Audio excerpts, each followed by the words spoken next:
It's 2021. We're starting with a bang.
Good evening, ladies and gentlemen. Welcome back to the World of Football podcast, and it is our first episode of 2021.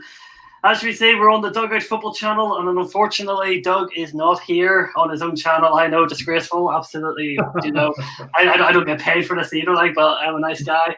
So we are here today. We're here today to bring you all a beautiful episode and make your Saturday night even better than it already is. And if your team lost this weekend, then we're here to make you smile. As you can see, we've got a lot of beautiful faces with us today. And thank you. And we've got someone who joined us on the last second. So we have got our good old friend. We've got our good old friend. Dan is. And is what I want. Dan, welcome back to the podcast. How are you doing? How are you guys? Good to see you all. A few familiar faces. Reece, ready to do battle again, mate. Yeah, good to see you all. Thanks for inviting me on. Shout out to BPL, who is not here today.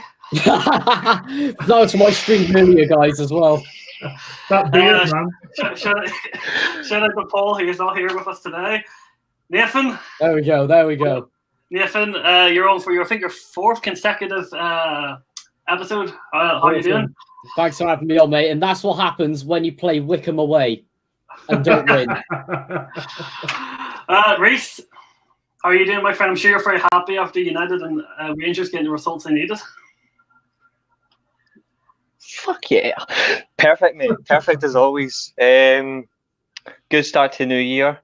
Damn, I look good on edits, by the way. They're my own. Just saying, unless you're a fake who's been stealing my photos and abusing people all weekend. But we're not getting into that because I'm not in the mood.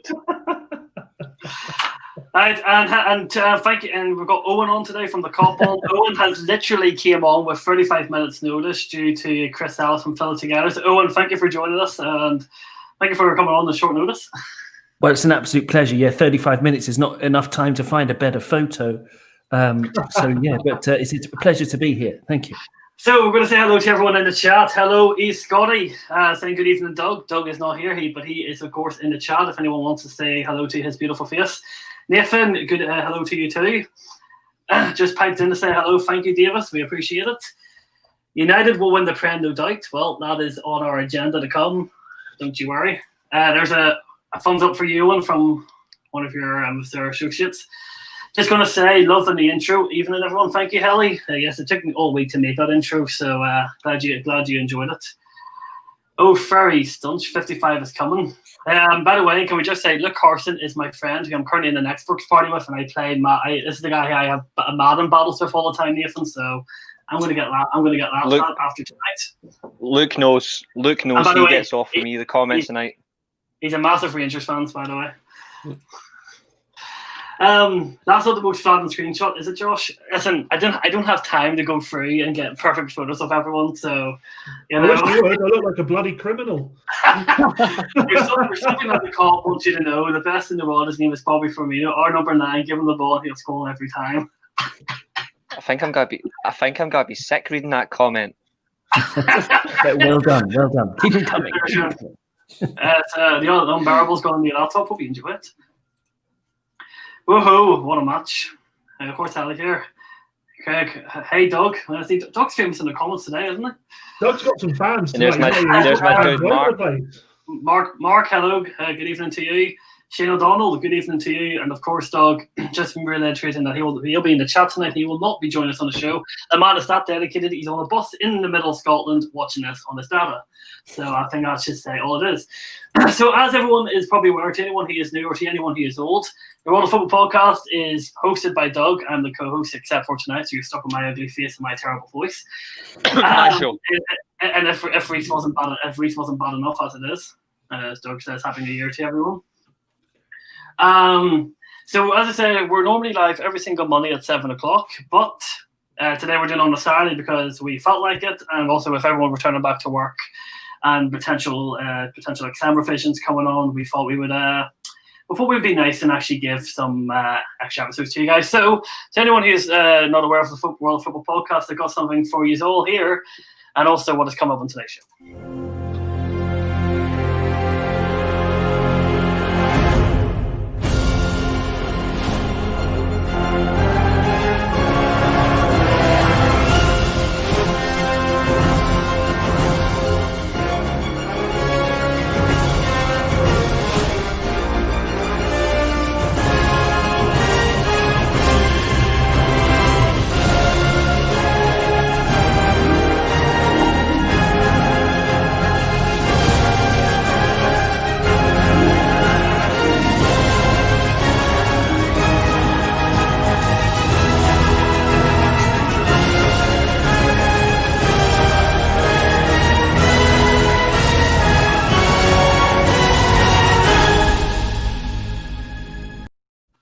Jesus Christ. Brilliant. So just saying before we continue, I look good in black ice. So everyone, we're going to get started on the podcast, and our first topic is Manchester United. Glory, glory, Man United! Glory, glory, Man United! Glory, glory, Man United! As the Reds go marching up! So I bet that must have killed Liverpool fans hearing that song. So to go through some comments quickly before we get in topic. So we've got Keane saying poor Sheffield United got bet again. Yeah, they're going down. I think they're already relegated. I think everyone can shake their heads in agreement. Sheffield United are doomed and gone. Kiro, okay, Doug, because I was wondering where you are. Yeah, Doug's in the middle of nowhere. God knows. May as well sign the relegation spreadsheet now.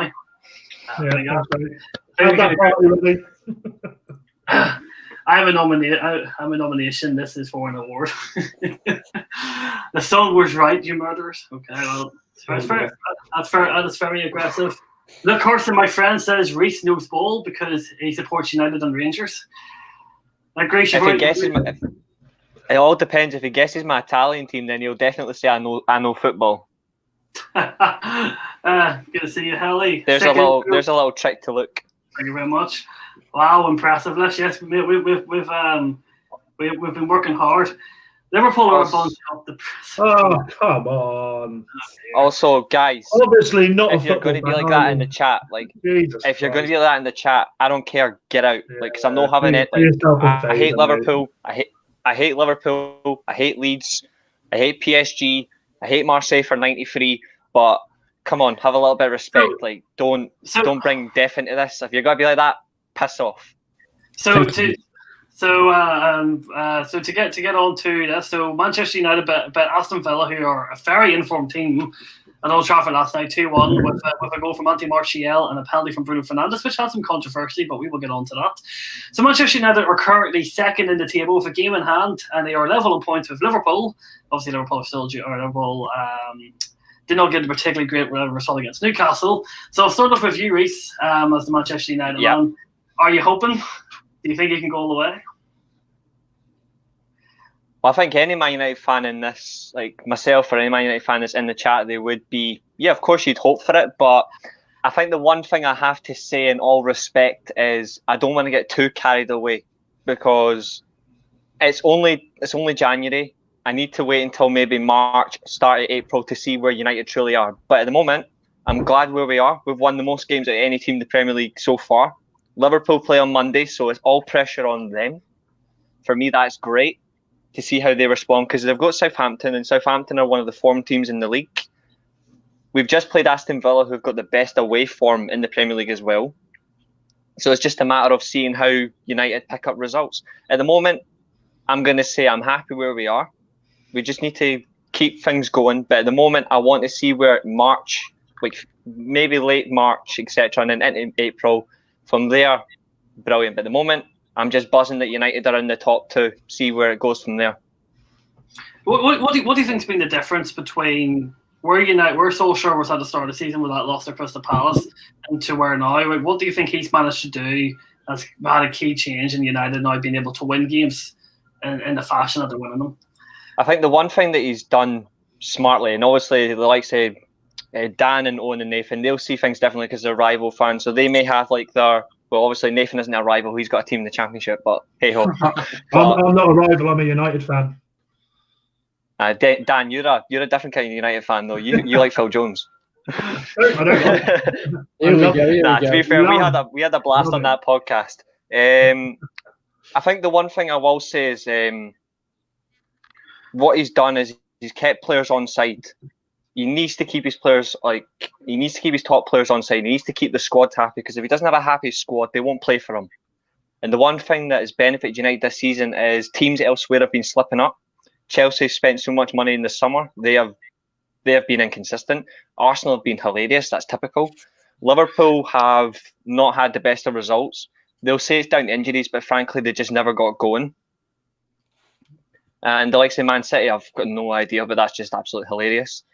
But United have kept going and going. I would say the reason United have done so well is partly because of the fact they've brought in Cavani with that experience, that as well, playing for each other.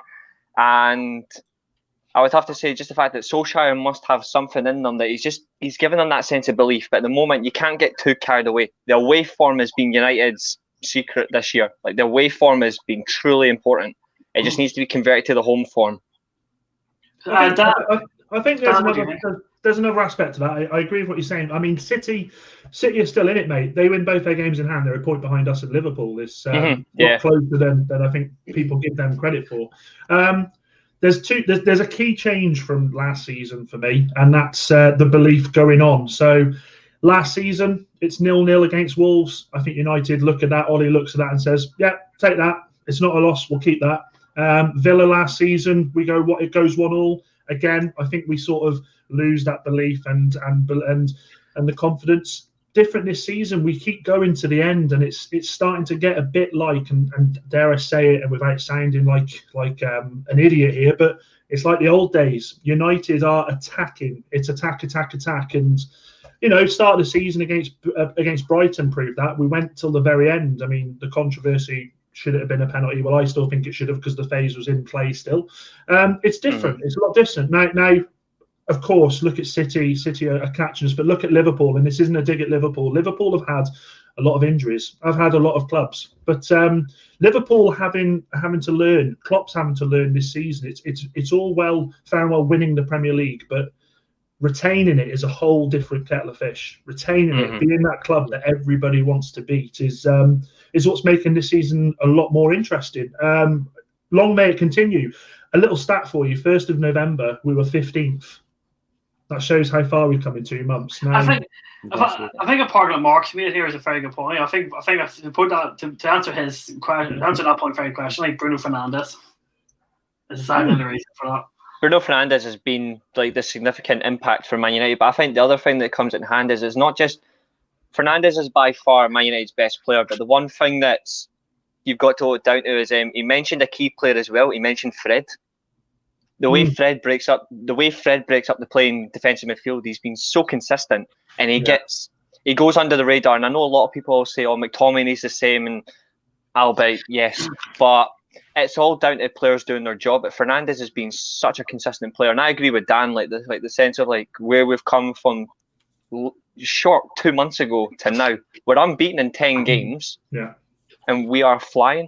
It's just a matter of how we hold it.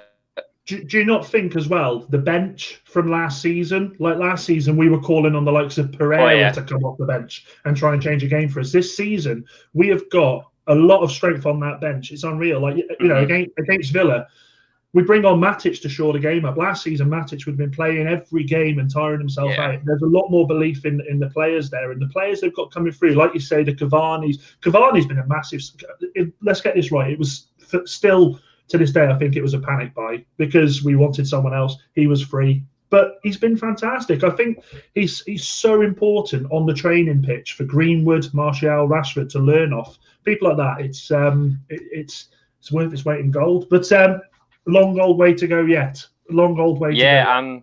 Yeah, I can't argue there. I honestly think Cavani's been such a significant impact as well. The one thing I'll also owe it down to is we could have got him sooner, and a lot of people will say, could we have? Maybe not. We got him right at the end of the transfer. We got him right at the end of the transfer window. We didn't expect much. It was a panic buy, but we know that Cavani. The one thing Cavani always guarantees: his professionalism's never ever been questioned. He's a top professional. Any team would want him. Yeah. He's a goal scorer, and he's a serial winner. Three things like that win you a title. And he's such a team player. That goal against Everton, only Cavani scores a goal like that in our team. Yeah. No one else in our team hits a shot like that. It was world class. Yeah, I think that's why he was bought in. I think that's why he was bought in. Is we want Greenwood to be the so-called number 9 in the future, but Greenwood isn't that type of finisher yet. He's got fantastic feet in him, and he can definitely score fantastic goals, but Greenwood, I would also say Rashford and maybe Martial at times, they don't have the natural number 9 finishing to, get the striker's goal and the complete striker's goal. Don't score ugly goals. They can't score ugly goals, and you need that. You need that as a striker. Yeah. What do you think about this? What do you think about this point here? I mean, on current form, you can't really argue it, can you? What midfielder out there is doing any better at the moment in his position? I'm saying, it's not a bad shout. The only midfielder you would say, realistically, even though he's not had the best of seasons, but he still consistently delivers, is probably Kevin De Bruyne. He's the only midfielder. He's not had the best season so far, but in terms of overall what he does for his role, there is probably no one better. And also, Fernandes, like the fact he's constantly compared to him, he's only been in English football for a year, says it all. If he didn't have injuries as well, he could be absolutely superb. But what I would like to say about Man United is watching your game yesterday, there could be an element of luck with it as well, with the way that you've been getting these wins in. Like, I don't think you should have got the 3 points yesterday based on that one decision. I don't even know what VAR was doing there. Do you know what, Nathan? I agree with that, because in my eyes, and Reece, I don't know if you'll back me up on this, I think if the referee's not sure, if there's that much doubt, I don't think you should take the decision. I don't. I think if there's that much doubt, and the angles are making it look so much different, aren't they? In one angle, it looks like Pogba's kicked his own foot. In another angle, it's all fine. I don't agree with it. Didn't agree with that decision. To be fair, I'm happy with it. Yeah, exactly. Go on. So some points for quick fire questions. Do you keep Eric by feet and book the title bus? Would you play him over Maguire? That's your question. Yeah, definitely. He has to start with one of them. Definitely. I think that's the issue we've had this season is Lindelof and Maguire together. They're the same type of defender. It's like it doesn't work. Bailly's been fantastic, but Reece will back me up here in saying that Bailly will injure himself trying too hard. And that's what will happen. He'll have this run of games. He'll play. Watch this now. I guarantee he'll play another 3 or 4 games, and then he'll injure himself and he'll be out for 8 weeks. It says it all. Martin Tyler who said it was a Gary Neville. It was around the 70th minute mark yesterday, and the exact words were, Eric Bailly has played 4 games for the first time since November 2017. That says it all. And don't get me wrong, I think Eric Bailly's a good player, but I've consistently said since the 2016-17 season when we won the Europa League and all that, I've said it consistently, and I'm never going to change my opinion. I don't trust him. and it's because of his recklessness. But one thing I won't deny is he's such a good defender. He will put everything for the team. He will put everything for the team. But his injury record is such a problem. And if he wasn't injury prone, he'd be the best. With that amazing block at the end. That block. Oh yeah, that block. That was worth 3 points. And watching the players celebrate with him at the final whistle just shows how much that meant. And it also just displays that togetherness in that squad.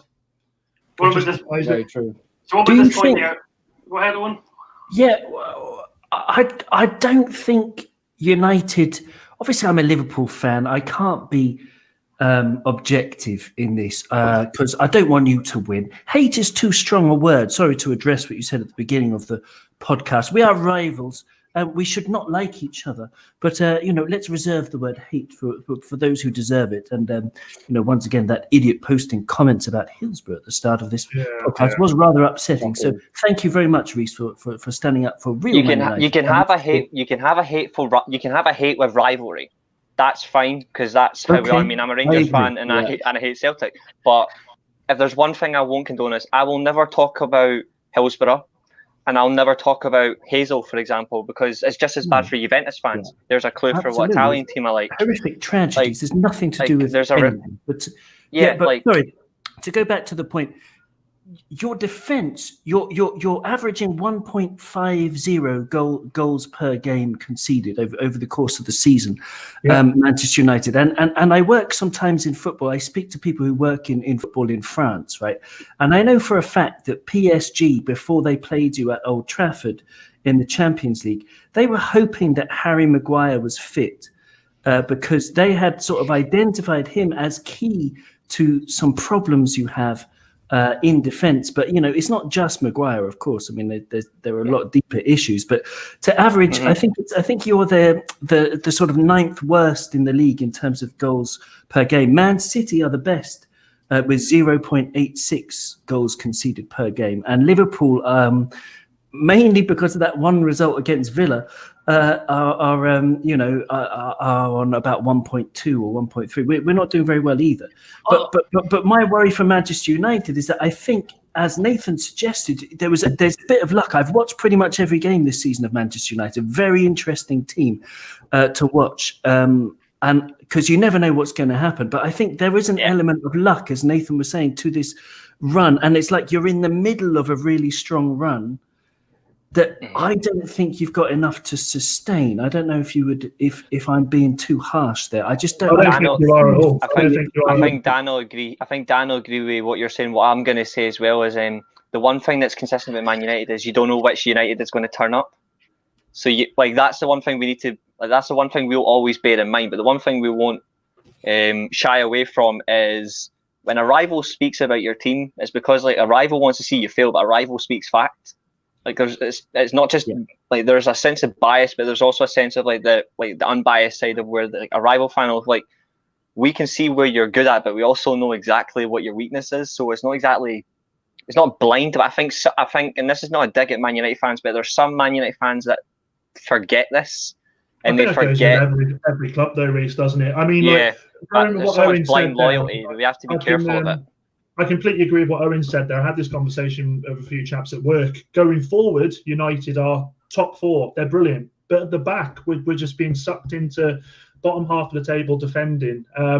It's interesting you say about Maguire being targeted. For me, Maguire's biggest problem is Ole Gunnar Solskjaer. Simple as that. As a manager, you've got to be willing to take out a player who's struggling, whether he's your captain or whether he isn't. His biggest problem, there's 2 problems with Maguire. A, he's played every game, bar PSG, I think. He's played every minute that's been available. And B, we're playing a right-footed centre-back in the left centre-back position. And it's tough for him because you saw against Wolves the assist, which I, by the way, thought that was Bruno Fernandes who'd hit that ball. It was a beauty. He had to cut back on his right to do that. Now, he's obviously not confident enough to be using his left. And that's such a big problem at centre-back. So I agree with what you're saying. I mean, I completely agree. And also, just another thing is the fan who said what he said, well, obviously not a football fan. I don't think we should give him the airtime and speak about him. We should just forget that he even exists on this planet because people like that don't deserve any airtime whatsoever. Very So- true. Exactly. With leaving with Solskjaer, says though, so. what I would like to say is that with Solskjaer, it's just you can have the most amazing attack and sort of do quite all right with it, but I mean, we've seen it at Cardiff. He had Zaha, he had Bellamy, he had Fraser Campbell, all these great players.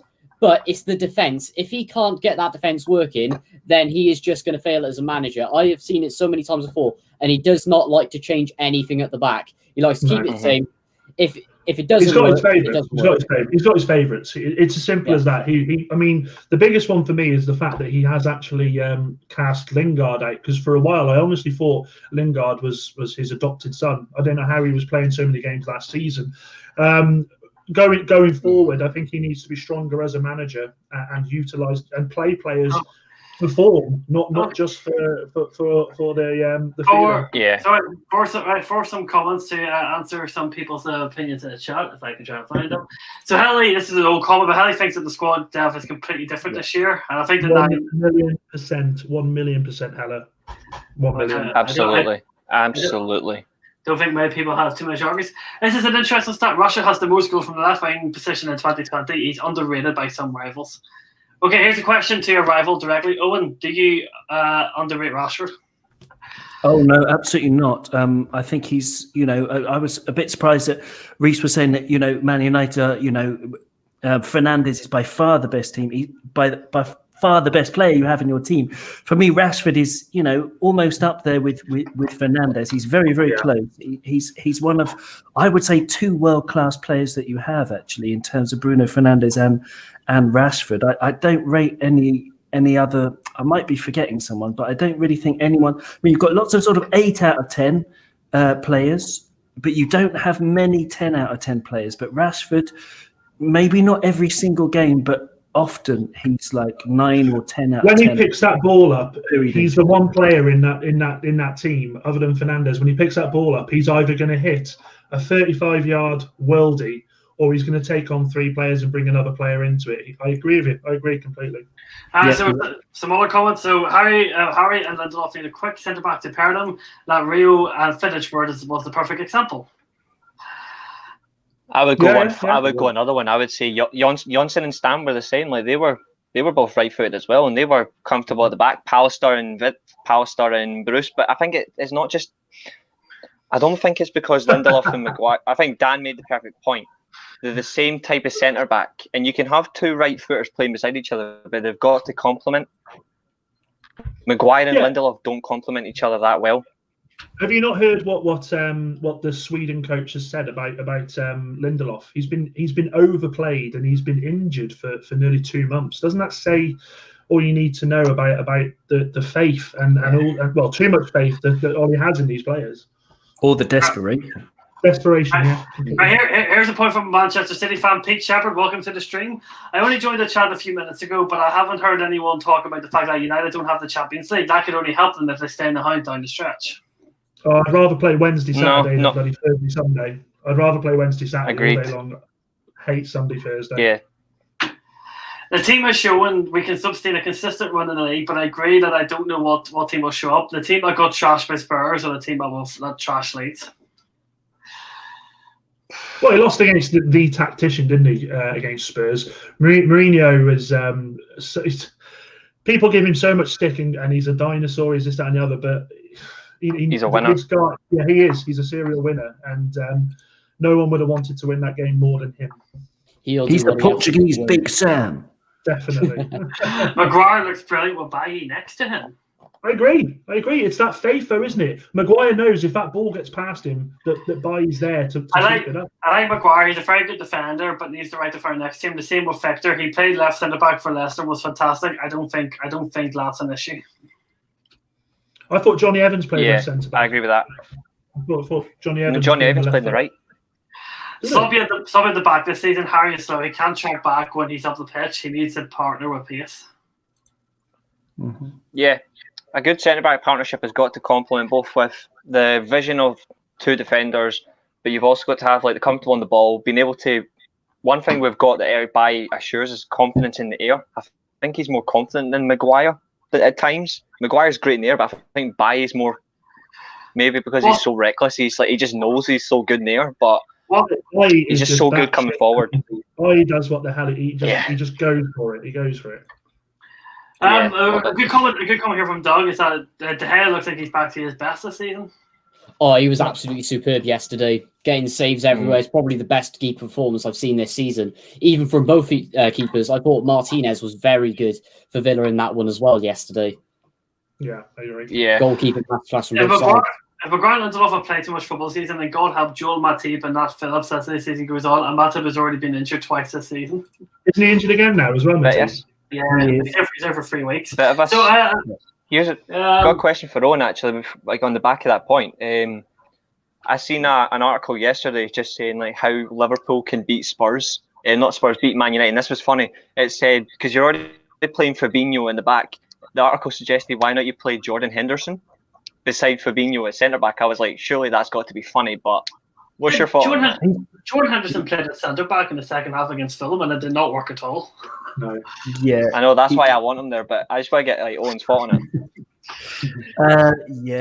He's definitely not a centre back. But I mean, this is the phenomenal thing about this season is how Liverpool are still at the top of the table. Despite, I mean, Nat Phillips is our 6th choice.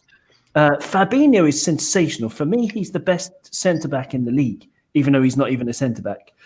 He's been absolutely unbelievable. And I said before the season started that he should move to centre back because it's where, you know, all of his natural attributes are. And he's unbelievable. He kept Lewandowski quiet in the Champions League, for example, before this season. But yeah, Joel Matip, he's way too injured. We've got too many problems. If I had to choose someone to play against Man United, probably Reece Williams, because I like him. Our 5th choice over our 6th choice. I'll be honest, I haven't watched much of Phillips or Williams, so I can't comment. I've only seen the more normal 4, but what I will say is like the fact that he's willing to take a risk and he's willing to go for the younger players over a signing just shows he's got more confidence in these young players than maybe most people do. Well, we don't know. No, we don't know yet. We've been linked with someone called Botman, and I really want this. So someone on Twitter said, imagine Liverpool having Botman and Robbo in defence, which is very good. But who does he play for? I'd never heard of him either. He plays, I think he's Dutch. I don't know if he plays in Holland. I can't remember. I found a YouTube compilation. Of course, he looks like, Mike Tyson and Franco Baresi mixed. But he's 20 years old. His stats are very impressive, actually. He sort of scores goals. He's tall. He's big. He's a prospect. Fair enough. I'll be honest. I've never heard of him, so that's an interesting one. A quick point for Reece and Danfield. So, do you think Aaron Wan-Bissaka has regressed this season? Every time I've seen him play, he is a great one-on-one defender, but defensively, he's looking very suspect. I don't think he's regressed. I think he's just been found out. Last season, he had so much praise for these last-ditch tackles, but most of the time he was making these last-ditch tackles because he was out of position because he was being dragged away. So I think he's been the same. I think people are just looking more at him this season because it's all fair and well flying in with these last-ditch tackles and making yourself look like the superstar. But if you're being pulled out of position beforehand, it's your own downfall, isn't it? People don't like Mourinho for 2 reasons. One, he doesn't play beautiful football, and 2, he comes off like a jackass. Oh no! I've been watching that Spurs documentary with the wife. I love him. Honestly, I've been watching it. I think what a guy! What a guy! That documentary instantly changed my perception of that guy. Good evening to Chris. Hi guys, sorry I can make it tonight. Someone's got to keep everyone safe, right? Well, we appreciate you doing that, and you're more than welcome to come on at any given time. We do miss you, mate. So we're going to move on to a point here. Because while Owen's here, we might as well stuck it in.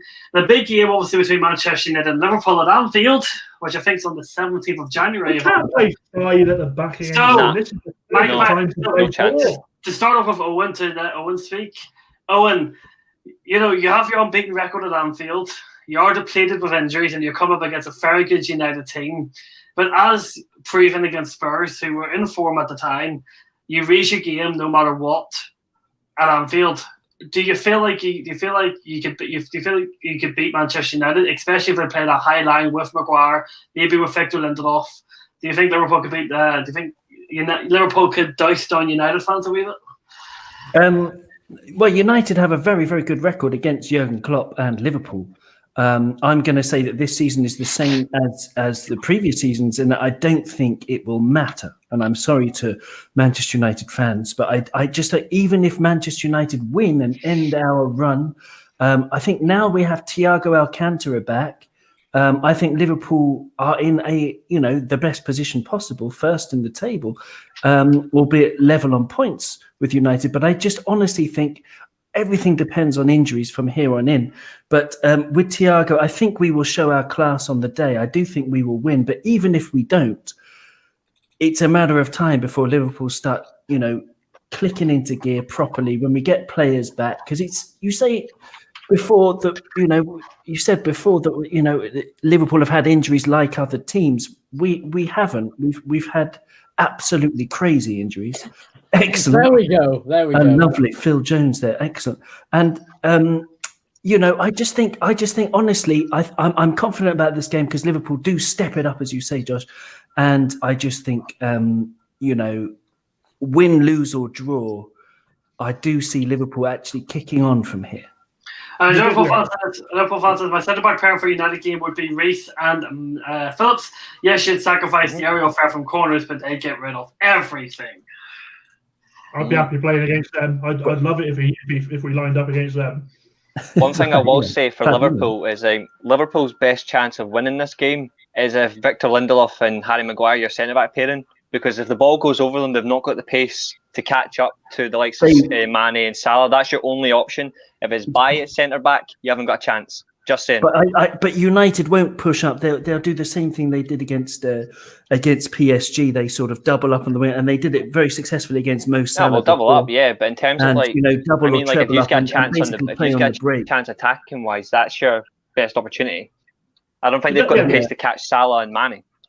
Yeah, but the difference is as well. They said about obviously Jose went Spurs went there, top of the table, attacking, and they were beat. They were only beat because the simple fact is Jose, as much as I've just been praising him, went there not to lose. He didn't go there to win. He went there not to lose. I mean, United have to go there to win. It's as simple as that.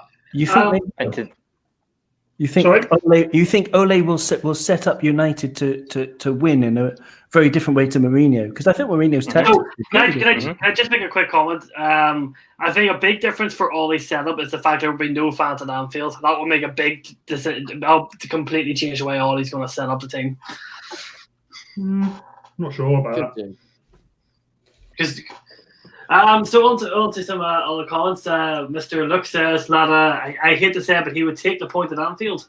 Reece and Dan, do you agree? I want 3 points. I want all three. Nothing less than all 3 points against Liverpool. We're playing Liverpool at a time where this is going to be our best chance for a long time to go to Anfield and get 3 points. With the players that are missing, this is the opportunity. It's been a while since we've beaten Liverpool as well. That's one thing we haven't beaten them in quite some time. A rather common, but Owen, do you remember this? Carlo Darlow against Liverpool. Yeah, it was the last game. Unbelievable. Yeah, Newcastle goalkeeper. I hadn't followed him at all, but I did see statistically he's made the most saves in the league. And he's an unbelievable player. I put him in my fantasy. Yeah, was a part-time footballer and a full-time hospital patient. Would beat Liverpool if we play like last night, and Paul played away. They've played over the last 2 matches. Liverpool will be up for it. Liverpool will be up for it. Got to remember that United aren't also playing their best football. They can still step it up a lot. United will finish in the top 3, but can't see us winning the league. No, I don't think we'll win the league. It's come too soon now. We'll play to win at Anfield, all out attack, in my opinion. Yeah, Teller. Yes. I respect that opinion there, like going all out attack. But the one team I would not want to go all out attack against is possibly Liverpool. I would want us to go out and attack them, but don't be all out, because it could just be one simple mistake and they've got us. But one thing I will say is it's the two top teams in the league. If you say City, they're not there at the minute, but they're still a top team, so I'm not going to take that away from them. But right at the minute, it's first versus second. Whoever wins this is going to have the bragging rights at the moment, and we'll see where that leads from this season. I agree with Owen. Like, whoever wins, like he said, Liverpool will kick on from Man United. I think whoever wins this game is going to set up for who takes the title possibly in April. I think it'll be decided round about by the time we play each other at the end of the season. No doubt. Just to wind you up a bit. No doubt. Then again, you can't take form into this game at all in these derbies or No. rivalries. It just goes out the window automatically because exactly. the players are going to be up for it. It's just if the managers can get their team set up for that game. Yeah. And also conceding the goals that we are, it's almost, I've got to be honest, us conceding a goal, our heads aren't going to drop like they normally do. Because at the moment, we are conceding goals. It's not a case of, oh, Christ, here we go. It's going to be a high-scoring game, boys, I think. Oh, is Keane correct that the last time United won at Anfield was 14-15? Yeah, the Mata drop kick. Chris Edge of says the the box. question is, what minute will United get their penalties? Oh, do you want some salt with that comment? Do you want some salt? That's a good point. Hang on, there we go. 19 penalties for Manchester United compared to 10. It's all there. Well, one thing I'm going to say, Liverpool always go on a bad run, and after bad results, we seem to bounce back. This is the biggest Liverpool-Man United game since 13-14. Yeah, but how did that season end? Okay. To be fair, Exactly. City's That's a good point. is Yeah. right. So, Nif, to end the United talk, I'm going to ask two questions to Reece and Dan, and then one to Nathan and Owen. Reece, the two questions to Reece and Dan. Reece, you answer first. Can United win the league, and are you winning at Anfield? United have a chance of winning the league. That's one thing I will say. Obviously, I would want us to win the league, but I would say we're in for a chance. It depends on consistency, form, and we do not lose Fernandes to injury. And lastly, we're winning at Anfield 2-1. Bruno Fernandes 90th minute penalty. Dan, same question to you. Can United win the league? Yes. Do I think they will? No. Will we win at Anfield? Come on! Of course we're going to win at Anfield! Get it there! Nathan, Right then. on to you. It is possible for them to win the league. However, it won't happen. What I want to know is how long is the luck going to run out for with these penalties? And will Solskjaer change anything at the back? Keep it consistent. Nathan, I'm running out of Fix salt here. mistakes. It's going. Just remember the one statistical fact. We've had 6 penalties this season. Leicester have had 10. Oh, good thing I just brought that comment up at that time, huh? Good point. But I don't know. It's just the defence and Ole Gunnar Solskjaer with his reluctance to change anything. It does concern me. If there's one injury there, if there's anything in that back line that's affecting it, if someone kicks off in the dressing room and unstabilises the team, it's all over. They're going to have a perfect season for them to win the title. However, I still think it's going to be Liverpool. Owen. Okay. Well, I'm going to ask you a different question to you as you're a Liverpool man. My question to you would be: are Liverpool going to be determined to not let United walk over their turf and beat them? Of course. I mean, it's. I don't think it should be. I mean, in an ideal world, we would like all of our teams to treat all other teams with the equal amount of intensity. But unfortunately, the reality is that players do look forward to this one as a much bigger game. So, of course, Liverpool, everything will be ratcheted up, by this. But but I'm just not feeling it as big a game as many are making it out to be. I could be completely wrong, but I just think United. I mean, it's a nice story for the media if United managed to beat us at Anfield, but that's about it. I honestly think Thiago Alcantara. Have you seen him play? This man. I mean, somebody said he played football. He plays football like he invented it, and I think that's absolutely right. This guy is already the best player in the universe. I think in 100. I think it's 152 minutes that he's played. The best 152 minutes of my life. And honestly, I everything depends on can Manchester United win the league. To answer the previous question, yes. I mean, yes. I think you do have a sort of maybe a 12% chance. If I was to put a random figure on it, a 12% chance of winning the league. But I put Liverpool's chances up at over 50%. I think you're completely right in what you're saying. And the thing that a lot of United fans, myself included, need to remember is the season doesn't finish January 18th. It goes on a long way yet. So, we've still got bloody Burnley to play, and we always bloody Burnley always have our number every season. Burnley. So I agree with you, Owen. Yeah, they're fourth says in the form table. If you look at the form table of the last 5 games, Burnley are fourth. They've won 3, drawn 1, and lost 1 of the last 5 games. Sean Dyche is doing a marvellous job again. And he's just got a new chairman too. He just got a new chairman at Burnley too. Yeah, Burnley got taken and also over. says it all. I mean, the way 2019 ended, we beat Burnley 2-0 December 28th.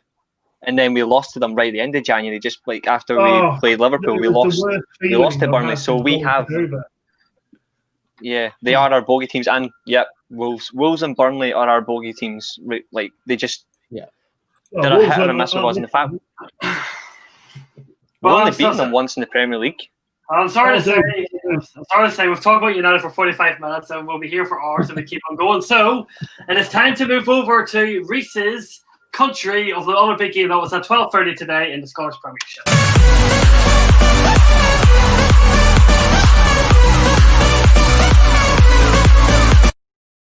As today was the Old Firm derby between Rangers and Celtic at Ibrox, where Rangers came up 1-0 to go 19 points clear of their fellow rivals. Now, it was an awful game. It was an ugly watch. But the most important thing in football always is the 3 points, which Rangers got. And once again, I think Rangers man of the season, James Tavernier, with the crucial ball that managed to just randomly go into the net. Celtic didn't play too badly, to give them fair. Nielsen's game plan seemingly to be working, but Rangers seemed to be cautious, shy, nervous, and not wanting to lose that game. Seemingly was the setup. But Reece, I say all of this. Rangers won. I'm going to say this now, so if there's any Celtic fans in the chat, I'm not going to mug you off. I'm going to say something completely opposite. Celtic should have won 3-1. But they fucking didn't. That was a horrific performance today. The only reason we won is because Alan McGregor is the best goalkeeper in Scotland. But the sending off was absolutely, that was... The sending off changed everything. Aribo getting on the cross, it was giving us an own goal. Callum McGregor own goal in the 70th minute. We won the game 1-0. Frankly, in the first half, Celtic should have been at least 2 or 3 goals up. They were by far the better team. But it just says it all. When you don't take your chances, you get punished. And they did. And the save from McGregor, like the touch, when he flicked the ball off the post, that was a fantastic save. That's a world-class goalkeeper save. And it's the reason we're going to win the league, frankly. Like that's the reason we're winning the league. It's because of we've got such a tight ship, strong goalkeeper, and we're taking chances. I mean, we've got a plus 52. No, sorry, I'll rephrase that. A plus 62 goal difference. We are flying. Just to say, sorry, but rip headphones users. That was 10 times louder than it was on my editing software. I don't know why StreamYard decided to turn it into a proper rave, so I do apologise for that. But so obviously, as I said, I think today one thing showed, and I think Reece will definitely agree with me on this, and I think any other Rangers fans in the comments will agree with me on this. That the last 2 years around this time, Rangers could not win ugly to save their lives. Today they proved they can trust that defence, they can trust McGregor, and they can start winning ugly, and that is what wins you leagues. That's what they couldn't do 2 years ago, or over the last 2 years, should I say. Mm-hmm. Yeah, absolutely. You have to win ugly. I mean, that's another clean sheet as well. Rangers they've only lost 1 game this whole season, and that was St Mirren in the League Cup. We lost that game, then we went out and beat them in the league. So we know we can bounce back.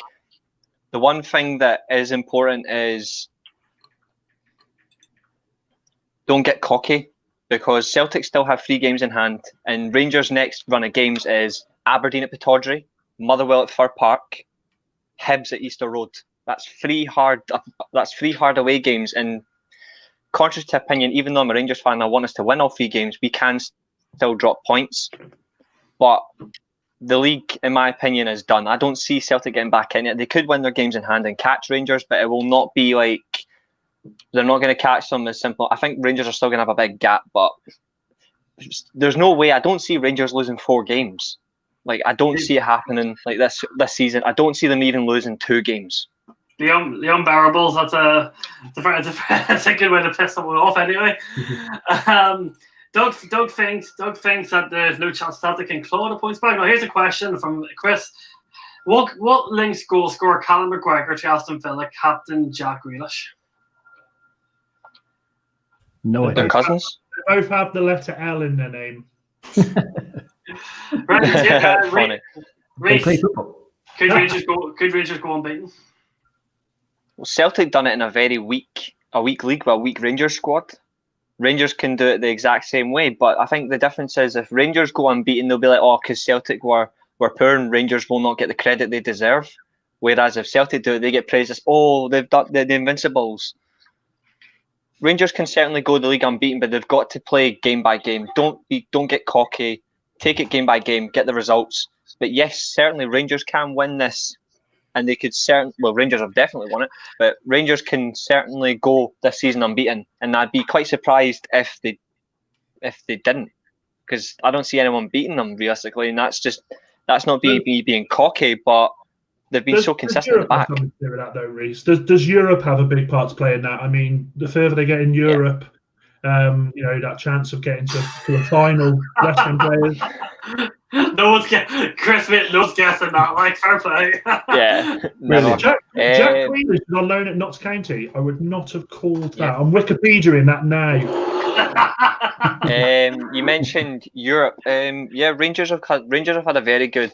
Rangers past 2 seasons under Gerrard have had a fantastic European run. Like in terms of just the fact that they've won their group this year, came second last year. It says it all, like how far we've come along. I reckon if we go past the if we get to the quarterfinals, so that'd be great if Rangers got to the quarterfinals of the Europa League as a benchmark for Scottish football as well. Considering the fact we've got 2 Champions League places next year, we can just have fun in Europe. Fatigue will kick in, but the one thing I like about Gerrard is he's managed this squad so well, rotated it effectively, that we haven't had any significant injuries, and we could lose someone, and I have no issue with it. We could lose Morelos. Fair enough, he doesn't score against Celtic, but Roof has been scoring elsewhere. We could lose Tavernier, but we've still got defence. Obviously, we'll be losing the leadership qualities. I think the one player we can't afford to lose is McGregor in goals, because McLaughlin's a good goalkeeper, but he's not McGregor level, so it'd be quite a worry. But anything's possible. Europe could be a factor. I just want to say a quick comment. If you win the league this year, I think McGregor will retire. Well, he's 174, so I mean, I was actually gutted when we lost him at Cardiff. I mean, he was probably up there with one of Warnock's best loan signings. Got him in. We needed a keeper. I mean, I couldn't cope with watching Ben Amos for an entire season, just letting in 10 goals a game. But Ben Amos, what a guy! Absolutely quality. Shored everything up there. He deserved the loan deal, and it's just a shame we couldn't make it permanent. I don't think he will retire, and the reason I don't think he will retire is because he'll want one more season of winning the league with Rangers, and he'll want one more season where he could play in the Champions League, because he's not played in the Champions League since the 2010-11 season. So that for me would be significant, is just to see that. But he could easily retire at the end of the season if he wins the league, and he would deserve it. Over to Nathan.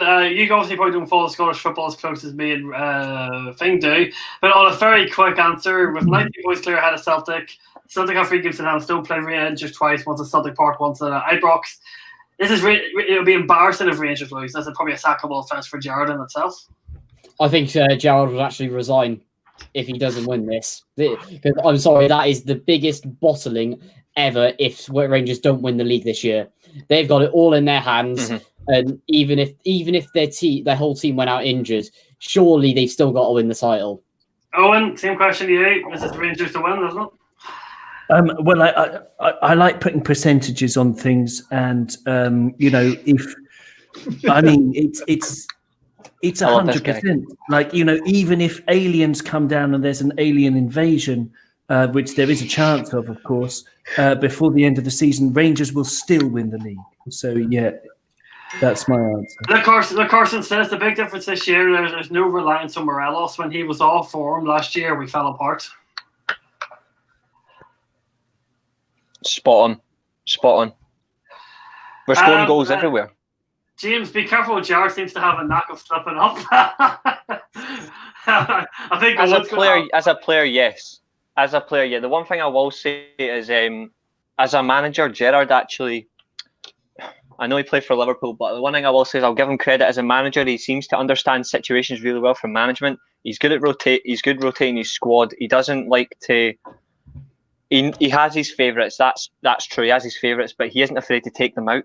He will if necessary. I mean, he's taken Goldson out. He left Ryan Jack out today. He left Scott Arfield out, and they're three players who would normally start against Celtic for any game. That says it all for me.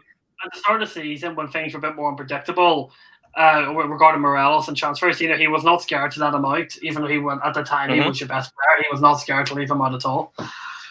Yep, says it all. And you could tell, even though you can see a massive difference, you could tell the difference between the first half and the second half. I think one thing Gerrard's very good at is halftime team talks. I think that's one thing he's very good at. Because Rangers, if they're playing bad in the first half, always come out in the second half with a bit more energy, a bit more attacking threats, a bit more. I think the only thing Gerrard could probably work on it a tiny bit is his substitution timings. He doesn't like to use substitutes, even with the 5 subs you're allowed in Scotland. Yeah, he is a little bit slow, but if you look at I think he must have a bit too much faith in his squad. But yeah, I would like him to see a bit more in that. But Doug made a very good point as well. That was just funny. Rangers have leaking goals wise, it's so difficult for them to leak goals. I mean, even in the Scottish League, which people say, oh, it's easy and all that. Yeah, fair enough, but 5 goals conceded in your league, like even so, like that's still impressive. Like only conceding 5 goals in your league, like not many other leagues have that where you only concede 5 a season, or even less than that. It is extremely rare. Obviously they'll concede more goals, but it's not going to be significantly high. It'll be like a little bit, like a margin, like 10 goals like the whole season maybe, but that's about it. I think the best way to sum it up is that this is very much Rangers to lose, and even though Celtic played well, Neil Lennon, maybe fair enough, he got his tactics spot on, but I think it's safe to say is since Gerrard's been at Rangers that Gerrard maybe just has Neil Lennon's number away, but doesn't it? Neil Lennon just can't get the better of Gerrard no matter what. He's recording Old Firm games. He's won 5, and I think it's either drew 4 or lost 4. Need to get I've not got my laptop on, so I need to get somebody to double check the stats. But I'm sure his record in the Old Firm is much better than most managers. Like he's certainly tamed Celtic, and it's absolutely hilarious. Like they just can't seem to get past his team. And even when we lost. The one game we shouldn't have lost was the Scottish Cup game last year, the semi-final. That was ridiculous. But then we went out the same way the following week and we beat them in the league. So it can be a bit of a hit or a miss. But it says it all. Like, you can play brilliantly one week and lose, and then you can play brilliantly the next week and then win the same way. So we'll see. But at the minute, Celtic need to keep Neil Lennon, right? So we're going. It's time to move. It's time to move on. And Nathan, it's over to you.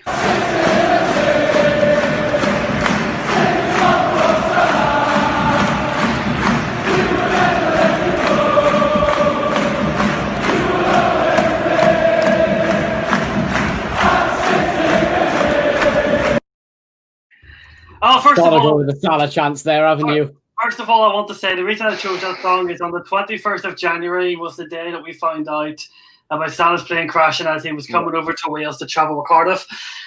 Even though it's only the 2nd of January today, I wanted to just say that we, of course, all thoughts and prayers go out to this tragic event that took place in January as a simple player was wanting to go over to the Premier League at the time and play in a dream in the Premier League. And also the unfortunate nights that took place that day for horrible reasons, from obviously an unqualified pilot, the French club not taking care of them as what they was still their player at the time. And I think one thing that we will always remember was that along with the Leicester man, was the Leicester chairman, he also passed away that year, was that the football community comes together. It's a fair times, and I think that shout out the Cardiff City fans song that day was a true unity of what football is. And obviously there won't be any football fans. There won't be any football fans in the ground on the 21st of January.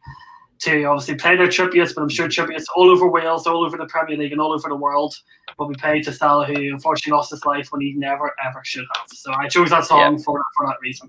But on to the topic. Good shout. Good shout that, mate. Good shout that.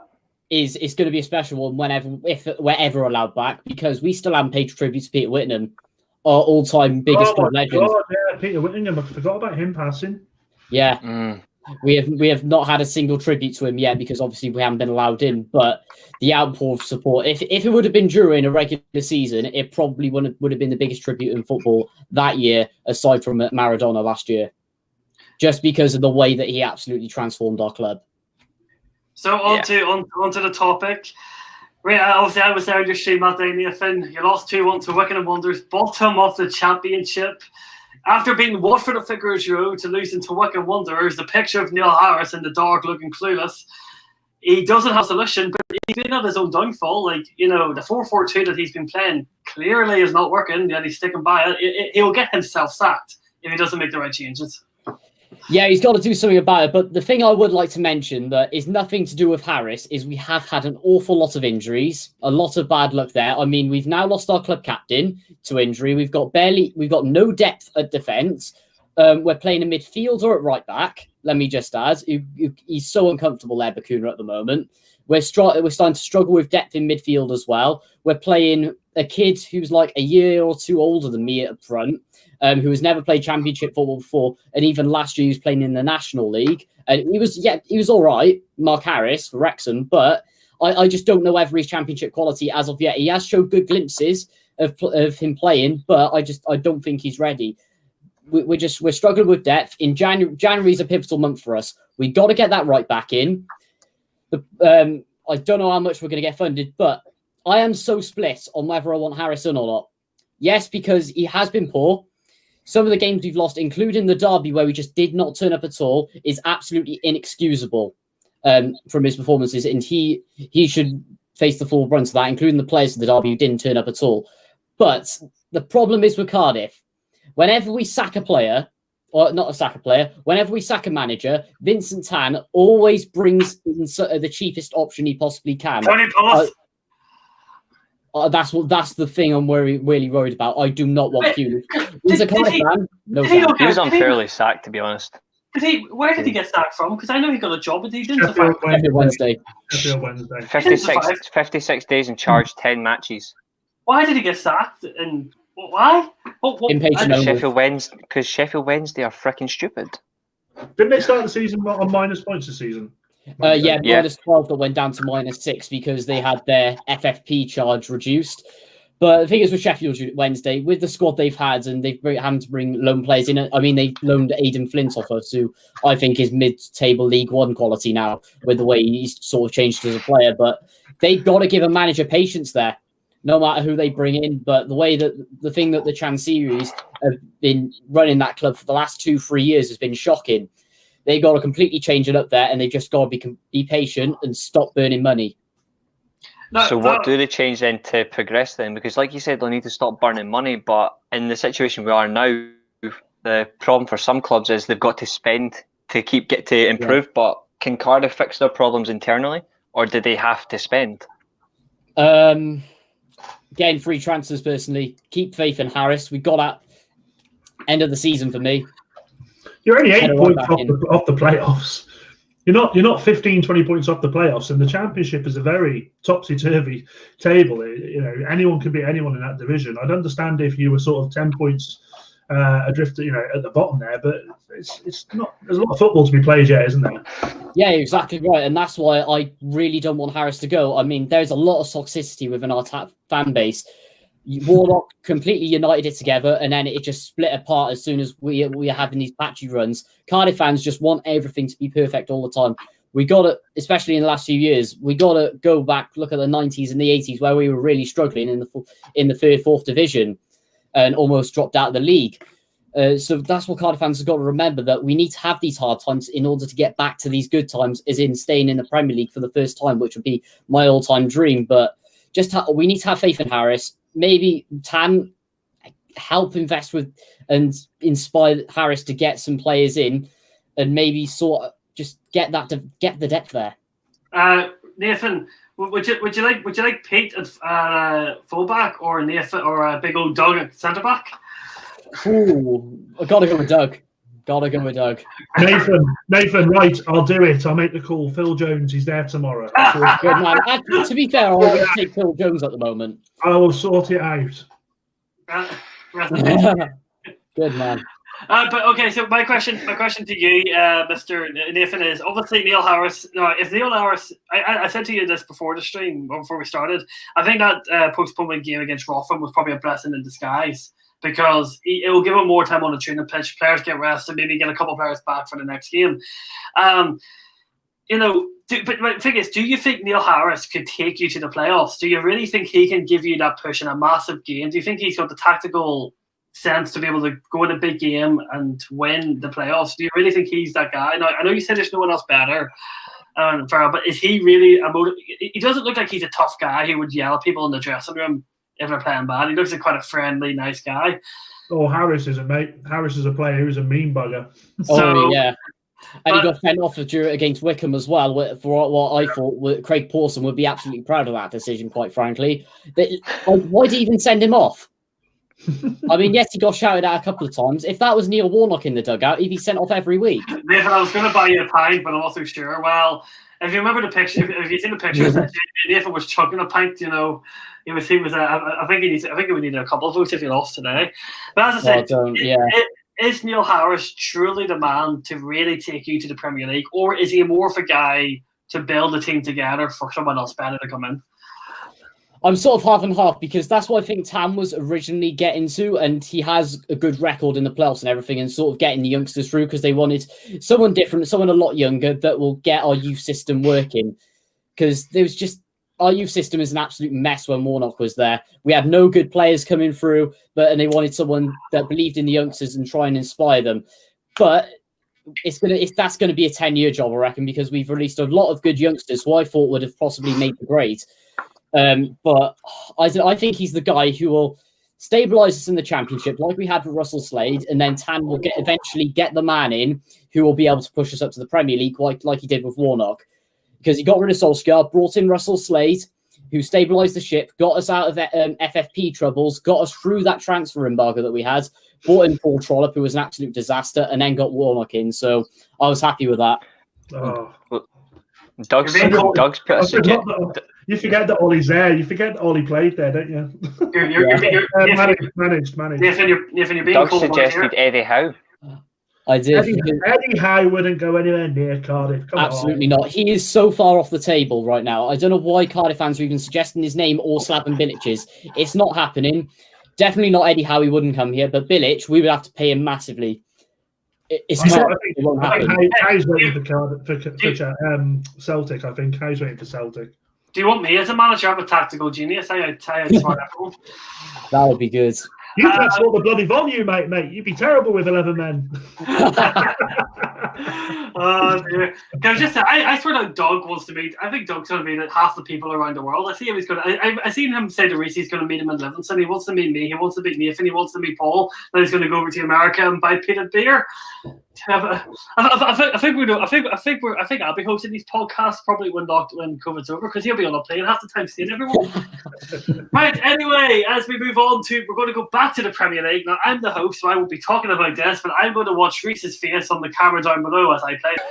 So as we move on to the Reece, I feel your pain. I had to mute that as well, just because of our rivalry with Chelsea over the last 10-15 years. So as we move on to the club that I support, which is Chelsea. Yeah, Chelsea aren't in a particularly great way right now. We drew with Aston Villa 1-1, which is a game that Chelsea realistically should have won. It's. The loss to Arsenal, the Emirates, was like we were so bad. Like, we were dreadfully bad. I'll start off with Owen, because he couldn't really talk about the Championship. Owen, Chelsea spent all this money. They've got some really good players, but I think yes, there's been some injuries to Ziyech and Havertz hasn't been going and all of this, but I hate to say it, but Frank Lampard isn't getting the best out of these players at the moment. I mean, it's becoming embarrassing for Frank, in my opinion. He's underachieving, and yet keeping his job in like unbelievable circumstances. That that match against Arsenal. I mean, you look at the lineups on paper, right? I've got them in front of me. Arsenal at the back, they had Bellerin, Holding, Pablo Mari, and Tierney. Tierney's a fabulous player. The other three, 6s and 7s out of 10s, maybe, if we're being generous. And then if you compare that to the Chelsea team, Werner, Abraham, Pulisic, who did you have on the bench that day? I'm looking at it now. You had Kai Havertz on the bench, Hudson-Odoi, Jorginho. He didn't even play Giroud.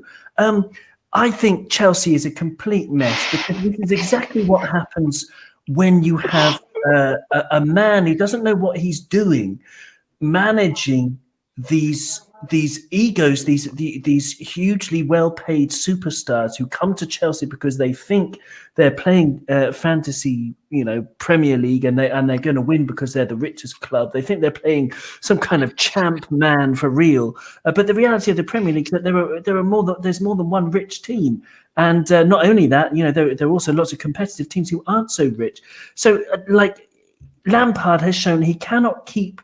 I think it must be a problem in the dressing room, because the level of inconsistency, and to only get 1.93 goals per game on average out of a team with that amount of attacking talent is outrageously useless. And he should be sacked. He should be banned from ever managing again. Whoa! Oh, don't worry. Owen, be Owen. careful. Owen, be careful. Owen, be careful. If anyone from TalkSport hears this, they might have a go at you. They love their English darling, the freaking clowns. Nathan, after what happened to you in that game against Chelsea, I got got you relegated. You're probably smiling at my misery of how bad Chelsea are playing right now. I wouldn't say that bad, because I will never forgive for that mistake. That was unforgivable. That pretty much did get us relegated in the end. But the thing is with Lampard, he is a good coach. I mean, look at what he did to Derby, and look at where Derby are now. Struggling right to the bottom. Yeah, they're doing better with Rooney. Well, we could say that even with Cocu. They're just with shite. Derby in the Championship and left them in the Championship. Right. Exactly. He did get to the PL final though, and brought some great players through. Harry Wilson, who's doing well at way at Cardiff. Yeah, Mason Mount, great players there. I think that Lampard last season, he could do no wrong. He was managing a team that had the transfer embargo.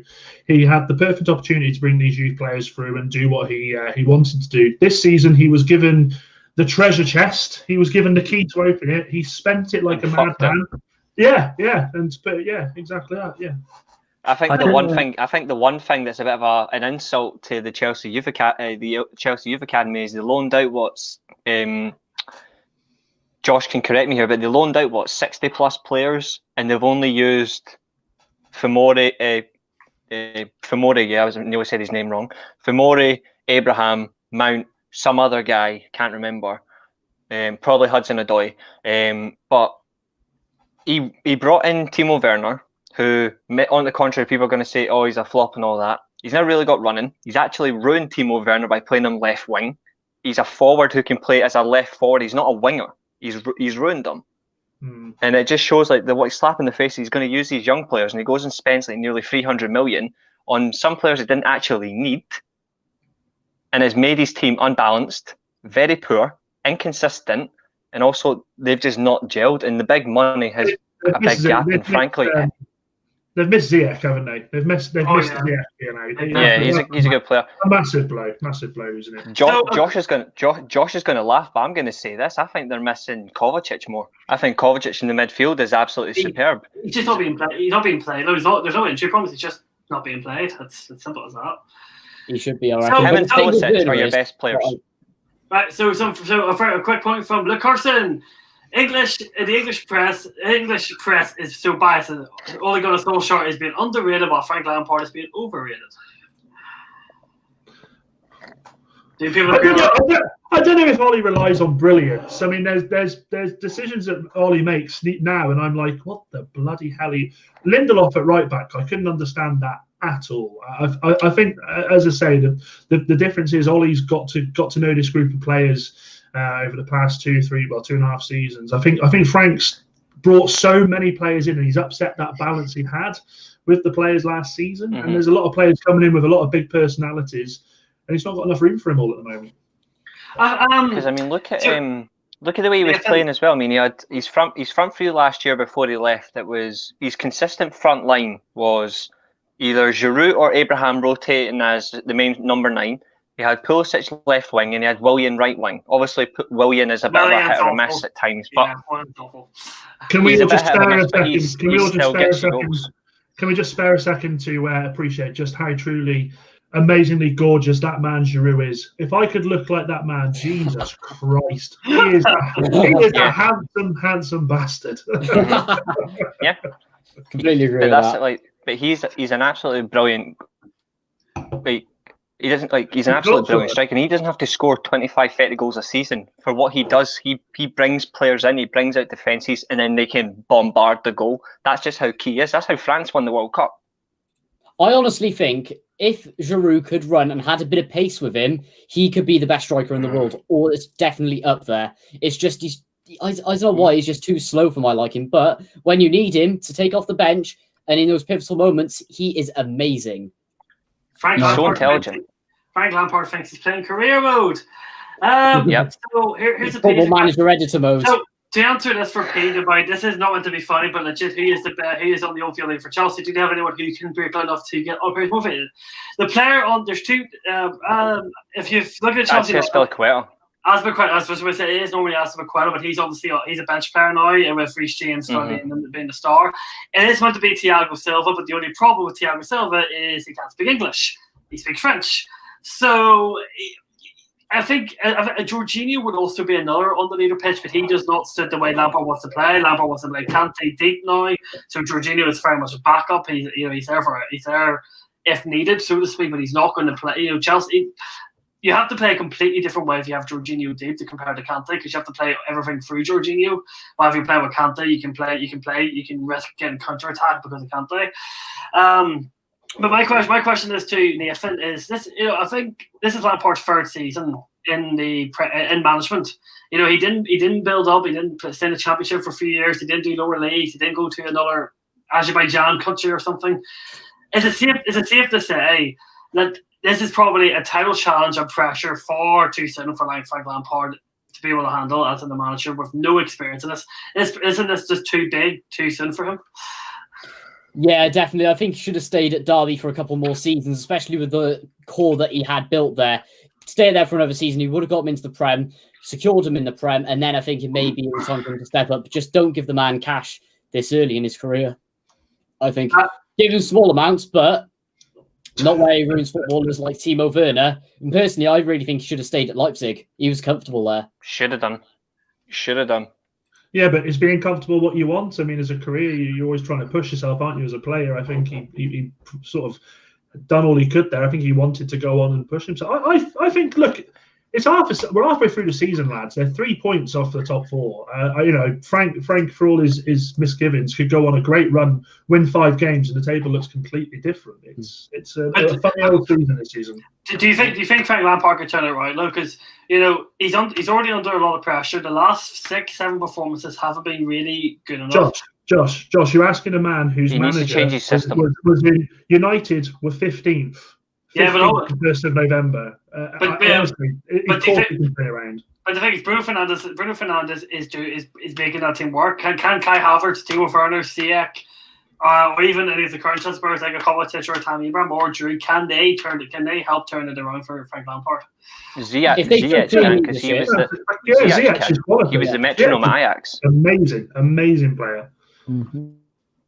Ziyech was a bargain. Anybody could have got Ziyech. He is. When Ajax were the absolute force they were a couple of years ago, Ziyech was literally the metronome for everything. Everything went through him. He is that good. The problem is just like with Havertz and Werner admitting that the Premier League is so physical and it's too quick for them, which is a shock because they're very quick players. They should understand that. Ziyech is just... I think he's so quick up here, but he's not he's not translating it like for his body, and it's not catching up with him. But his intelligence on the ball is phenomenal. He's good for any team. It's not working out for him. But if he gets adapted to the league, he could easily be the reason that Chelsea progress. But they need to get him adapted to the league first. Yeah, they've been unlucky, I think. What do you think, Josh, as well, as the Chelsea fan? I mean, Ziyech, could he be your Fernandes, Bruno Fernandes? Who is our Bruno Fernandes? Okay, so Ziyech could have the same transformative effect if you look at Man United's form before and after Bruno Fernandes. If you keep Ziyech fit. I can see what you mean, because Bruno Fernandes, obviously, he makes the assists, he makes that attack and play the way it is for Manchester United. That's what Ziyech was doing for us. Ziyech's left foot crosses into the box. It's one of the best in the league. I think his crosses are incredible. Dan's dying there of a last fit. You right there, Dan? Yeah, no, it was just Hella's comment before. She's just corrected. You know what I think he needs? I think he honestly needs to do? He needs to change his system. I don't think the system's working out for these players. I think he would need to either... Last season, Chelsea played very well with a back three. I would honestly suggest Chelsea going back to that. A 3-4-3 worked because you could have a Spilicueta as a right-sided centre-back and you can keep Reece James bombing forward. They need that leadership in the defence. But the system's fitted for two central midfielders. You could realistically do that. You could have Emerson or bloody Alonso, whoever you use at left-back, Chilwell, sorry. Use him as a wing-back.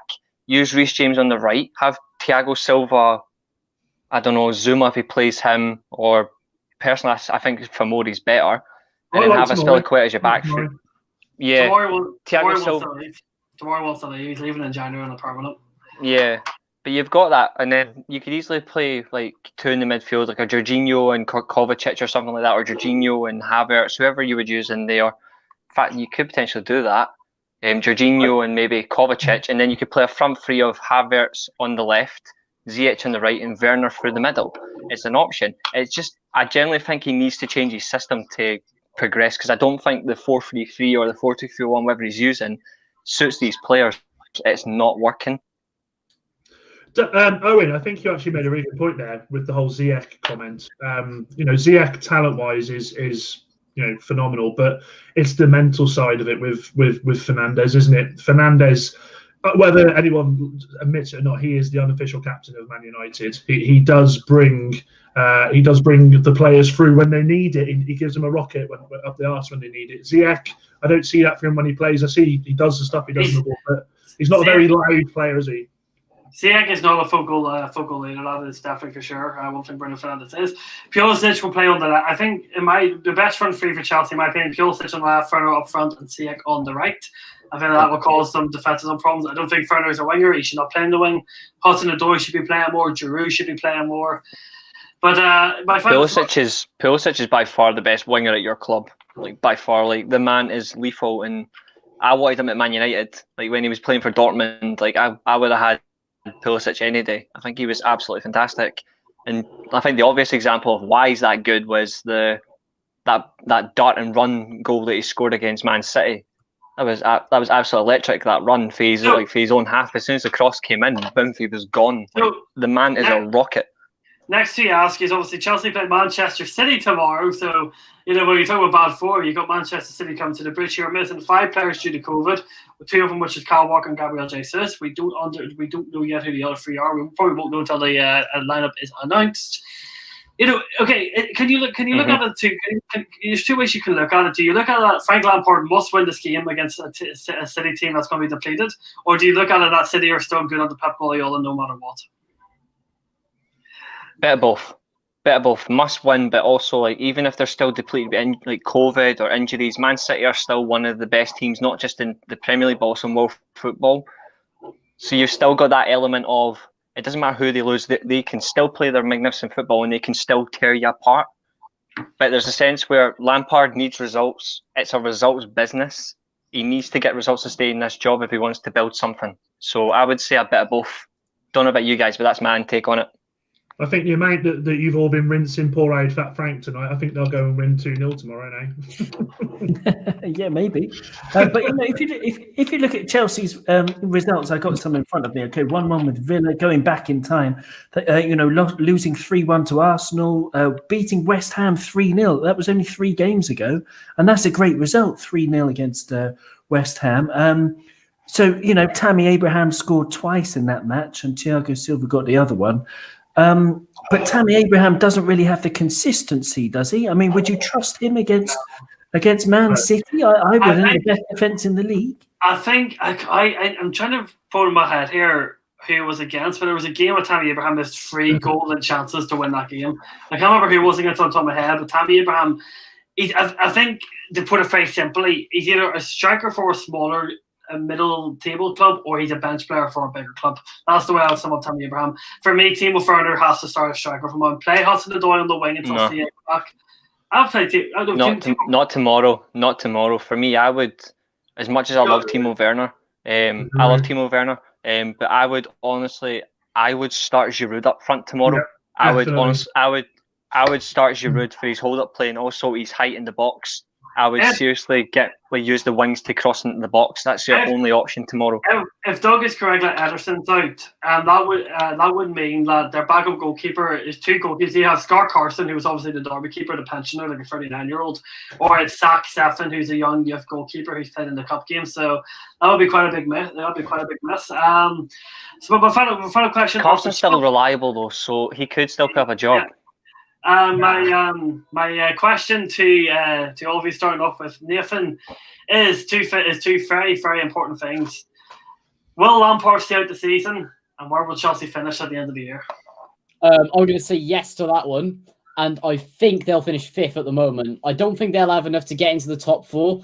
I think that could be settled with a few teams and depending on injuries and stuff, but I think they might just miss out the season. But Frank will last the duration. But I won't guarantee to you if he will be there by the time next season. It depends if Abramovich is going to be patient or not, and if he's going to keep faith in him. Owen, same question to you. Does Lampard stay out the season, and where are they finishing? Well, I mean, from a Liverpool perspective, I hope he does stay. But from your perspective, Josh, I hope he goes. And I think Chelsea will finish. There are like 8 teams going for the top 4 this season, I include Leicester and Everton and Villa. Even they're better than people realise. I think you've got to give them a lot of credit. I would say if Ziyech comes back and has a run of injury-free, then yes, just scrape through into 4th. But as soon as Massimo Allegri finishes his holiday wherever he is, I think he would be a great fit for Chelsea. Someone with experience and dare I say it again, talent. One thing I would say about Luke Carson's comment, I still think that the fact that Chelsea are fighting for that 4th spot with a Leicester and Everton is still not good enough at all by any stretch of the means. Reece, over to you now. I said for ages that Frank Lampard would be sacked by end of November, so we managed to turn something around. I think he might get another couple of months, give or take. I think the best decision is maybe to keep him to the end of the season. There is no point sacking him because you're not exactly going to do any better. I think the end of the season is the best move. Where do I think these are going to finish? Nowhere near the top 7. I think these are going to finish 9th. Wow. Dan, over to you. Reece, have you been drinking some of this with me, mate, tonight? Come on. Jesus Christ. Nah, right, guys, let's have this right. A second. They win. Oh, by the way, Owen, your man Kieran Tierney has just scored for Arsenal, I believe. And Saka's just put one in as well. Apparently, it was a worldie 2-0 up. Spot on. Right, Saka's guys. Shit. If they win tomorrow, Chelsea win tomorrow, I'm looking at the table now, they go 3rd. They go 3rd in the table. Let's remember this. Now, there's a long way to go in this season, as I've said several times today. Frank Lampard to Chelsea. I've had too much wine now. To Chelsea is Ollie to United. The fans absolutely adore the bloke. That will buy him time. I'm telling you now, and you can clip me if you want. Chelsea finish third this season. Third. Third? See, Dan, I always liked you. You're always a good friend to me. Mate, anyway, I'm waiting for this money to come through that you should be paying me. It's still, nothing's pinged. Nothing's pinged. To be fair, I was being sarcastic. I don't Chelsea genuinely now think for they're Arsenal going to get relegated and United champions. I'm sure I would open a couple of beers for you. Look, Arsenal get relegated. I'm fine with that. just I on was being some- sarcastic. I don't see just Chelsea getting ninth, but they won't finish top four. Like, Just on I some think they'll be very- in with it. Just on some very quick headers, like very quick short answers for the Premier League, just as it was the Christmas period. Sheffield United, they're gone. I think we could all agree Sheffield United are see you later. Nice knowing you. Good. They is there- didn't belong in the Premier League anyway. Is there any chance at all that Southampton could get a European place? Europa, Seventh. maybe. Europa, maybe, yeah. Potential. It depends who wins the cups, though. That's the thing. A quick one as well. If Ollie was to leave United, I would love him from Southampton at United. I think he's such a good manager. I really rate that. Hasenhüttl. That's Yeah, the real, really yeah. rate him. Really rate him. His first season as Leipzig manager, he finished second, a couple of points behind Bayern Munich. Yeah, he's quality. Do we think Big Sam can keep West Brom up? Nope, No, That's to be at no. the end of January. they're gone. They're gone. They're gone. West Brom and Sheffield United they're already guaranteed gone. They may as well just keep playing for who finishes higher than the other. That's it. No possible points. Okay, so on that comment, who do you think is the other last team to go down? Do you think it could be Burnley, Brighton, Newcastle, Fulham? Brighton. for me. Burnley for me. Either Brighton or Fulham. I've been saying Burnley all season. I can't change my opinion now. Yeah, no, I think they'll be all right. They're fourth. They're fourth in the form table, mate. They're actually doing all right. Do you They're think? fourth in the form table, but I just got. They Yeah. do grind out results around them, though, which is the good thing. I mean, out of any of the bottom five teams at the moment, Burnley will grind them a result. It's just the teams above them that they just don't turn up against. Burnley will yeah. thrive. And the last question that I have is this question here: will Sheffield United win a game this season? No, Yes. They got to, surely. Yeah. they will Well, win a game. they I will don't see win. them Have they going. got I don't see them going to without it. play West Brom yet? Have they played West Brom again yet? My friend Luke was United champions, Rangers champions, Glenavon, who obviously Nathan knows from me. He lost today 2-1, which we should have won that game. And Seahawks So win lucky. Liverpool. Is there any other NFL supporters in here? Let us know in the chat, because I'm sure Luke will have a conversation with you. So we are going to. Oh, hello. Hey! Hey, yes, let's go. Right, This is unacceptable timing. This is unacceptable. we're going to move on to our. I bet he's only on this for Liverpool. I bet. Here's what he wants. Hi, Doug. Doug, since you've joined us, what do you think? Lampard sees out the season, and where did Chelsea finish? Here we go. Well, good evening, everybody. I'm sorry I am so late. I've had family commitments, so I haven't been able to obviously join you all live. So I mean, at least Livingston won, Doug. yeah, 3-0 against Family Hibs. comes Which, first. honestly, like the 3-0 victory today was incredible. Absolutely incredible. But going back to Josh's question, where do I think Chelsea will finish? I think Chelsea will miss out on the top four. I'm actually saying that now. I think Chelsea will miss out on the top four. I just don't rate Lampard as a manager. I'm sorry. He's been found out. He's been found out this season. Do you think he'll see out the season? Sorry, mate. All Scottish people don't rate him either. Do I think he'll survive the season? No. No. If he loses to Man City tomorrow, I think he's gone. Fair enough. I Well, think the Doug, good thing. Really? Go on. I think the Gone. right choice for Chelsea though is what Owen suggested, Allegri, and it's not because. And the one thing that's the reason I do say that, besides the fact he's won so much, is he's pragmatic, but he's also like his style. Even though it's pragmatic, it's still successful. So and Chelsea have got a habit of getting pragmatic managers. The likes of Conte, Gus Hiddink twice they got him on as interim managers. Jose Mourinho, Carlo Ancelotti, even though like his team is the absolutely terrifying to watch because they were such an attacking team, but they're still pragmatic.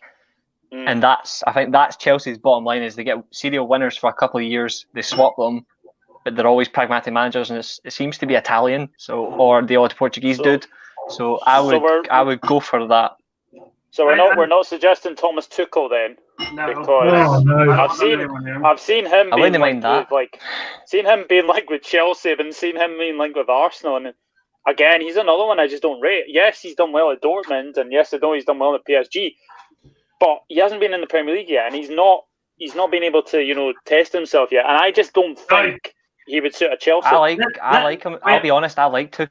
I like Tuchel as a manager. I like him. My problem is he's over slanderish behaviour. Let's ask the man from France. Owen, what do you think about Thomas Tuchel with Chelsea? Yeah, I don't know how honest I can be. I can be very honest in slating Frank Lampard, but Go guns blazing. PSG, they are. I think he did very badly at PSG. Agreed. Because Agreed. if you 100% agree, Owen. going back a few years, Laurent Blanc won the domestic treble with PSG and got the sack. But Thomas Tuchel, he's won some competitions, but they lose so many games where they shouldn't. And to be fair, it's a poison chalice. I wouldn't want any manager to go in there. I mean, a manager as good as Ancelotti went there, and he ended up getting the sack despite winning. It was the worst thing they ever did. It was the worst thing. Yeah, I agree. It's really bad. I think Thomas Tuchel, he sort of went in there, and he sort of his style was to suck up to basically let Neymar and the big players do whatever they wanted. I completely agree with that. Yeah. One thing I will say is, I just want to quickly bounce on that. As you mentioned, Neymar and Mbappe, is like he lets him do whatever they want. If the likes say Ancelotti or whoever had been there, Neymar and Mbappe would never have been signed by PSG. He would never have allowed it. Because you look at who he had up front, he had Jeremy Menez before he signed for AC Milan, partnering beside Zlatan when they won the title up from Montpellier. He played those two up front. He had David Beckham and Verratti playing central midfield with Thiago Motta. Like, that's Carlo Ancelotti. It's the pragmatic, but it's also like it's hard working. It's not the outlandish players. Like, he could have had someone like a Neymar who isn't as arrogant. Like, he could have had someone else. Like Cavani, for example, would have been perfect for Ancelotti at the time, but Tuchel's biggest problem is he couldn't handle big egos. He couldn't do it. The other thing about PSG for me is, like, I'm amazed Pochettino's taking that job. I'm absolutely amazed right now. I think the thing with PSG, they are big time bottlers of the Champions League. They've not got the mentality to win that competition. I think that's unfair. I think it's unfair. They've got that reputation, but if you look at, because I've been living there for 12 years, right? And I live at like about a 10-minute walk from the Parc des Princes, and I know people in the club and things like that. Like, I've been following. I don't support them or anything, but I'm just like, I don't know. I follow them closely. You know what I mean? And of course. They've been very unlucky. I mean, you mentioned Verratti. I mean, that team with a young Verratti, I mean, he's still really one of the best midfielders in the world. But top 5 central midfielders in world football. I will take that to my grave. Absolutely, he's an unbelievable player. He would grace any team in world football. He really would. But he was missing. I mean, his discipline is pretty awful. He either had a red card or an injury, and it's like United being without Bruno Fernandes. It's like other teams who have a really dominant central midfielder. Man City without De Bruyne, Liverpool without Steven Gerrard back in the day, and it's like he's such a fulcrum of their team, and he's been missing for most of those sort of second round Champions League matches where they've lost. And I just think they've been very unlucky. And to call them bottlers, I just think it was it was bad luck and bad luck and bad luck. And then last season they had really good luck to get to the final. A very quick question for you. What do you think Pochettino could do with PSG? Well, he'll win the treble. It's I mean, the domestic league is by far from being a farmers league, of course, but it's not hard to win if you're PSG with the resources. But it's a company club, and it depends how Pochettino toes the company line. I mean, so what Reece was saying before about Ancelotti, I think maybe part of the reason that he did get sacked was because he was too big a personality, and I do think that the chairman there is someone who wants to, really. Mhm.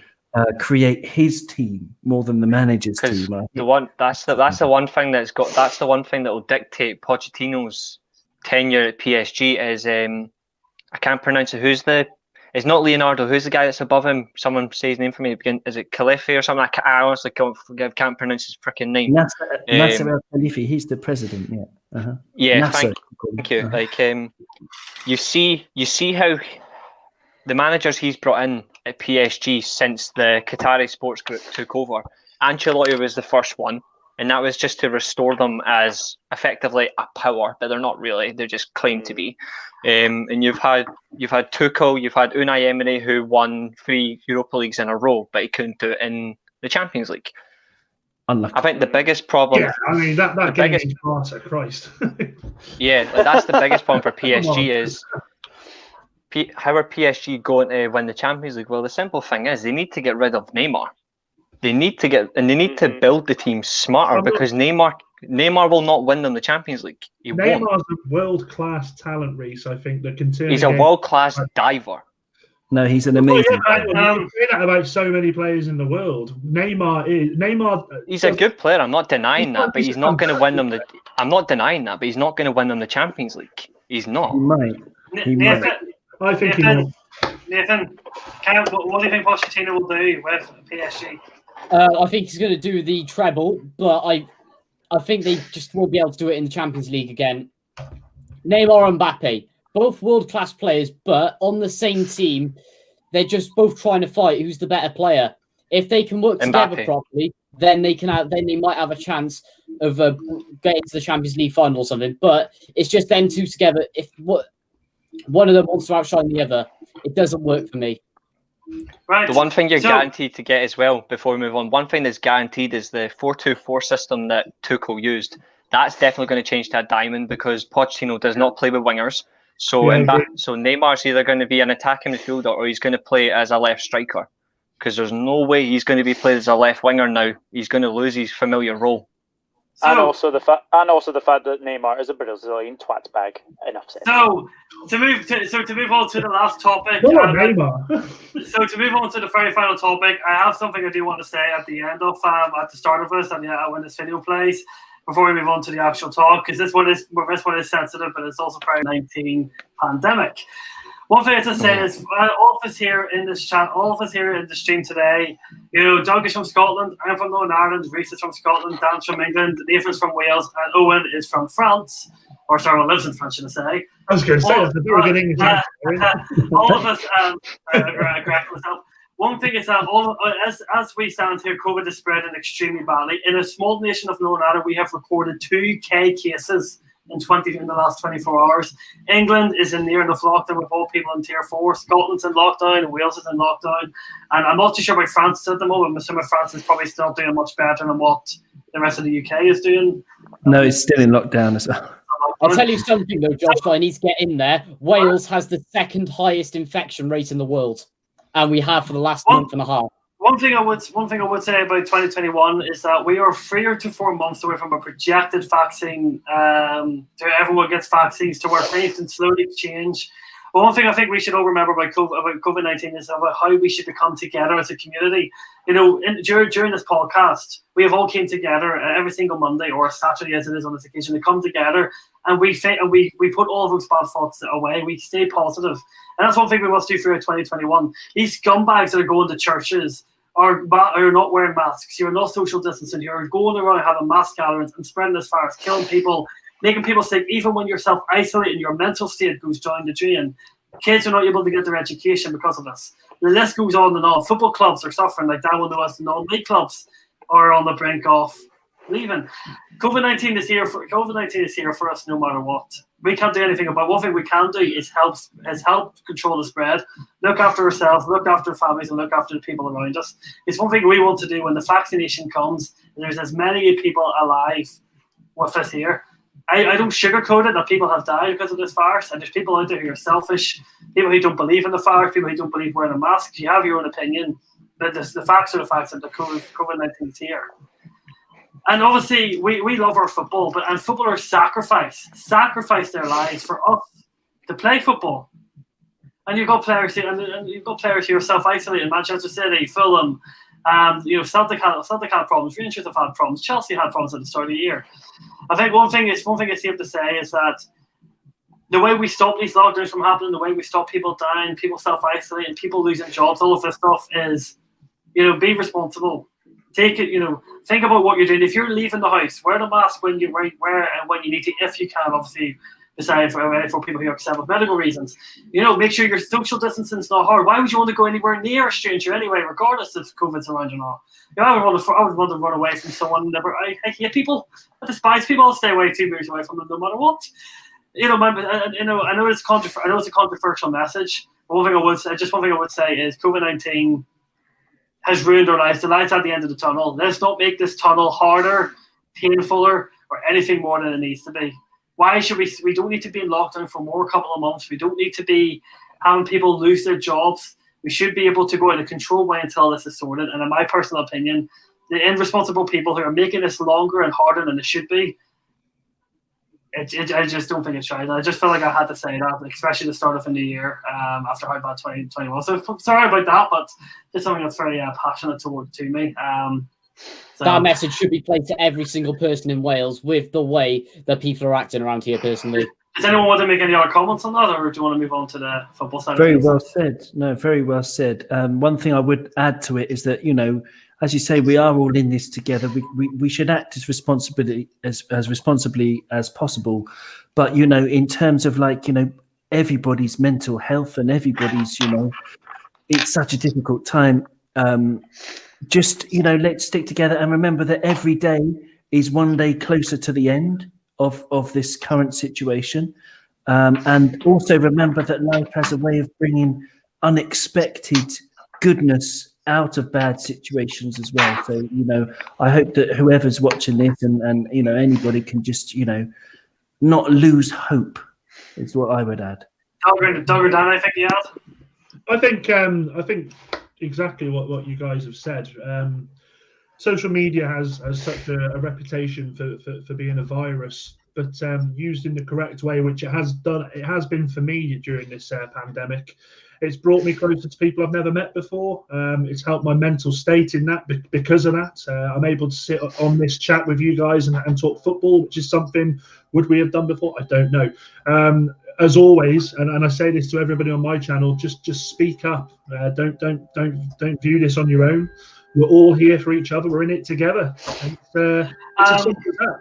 And on that note, regarding non-league, so you obviously won a couple of weeks ago. Obviously, the whole tier system regarding getting fans back into the ground went right back out the window with COVID cases spreading.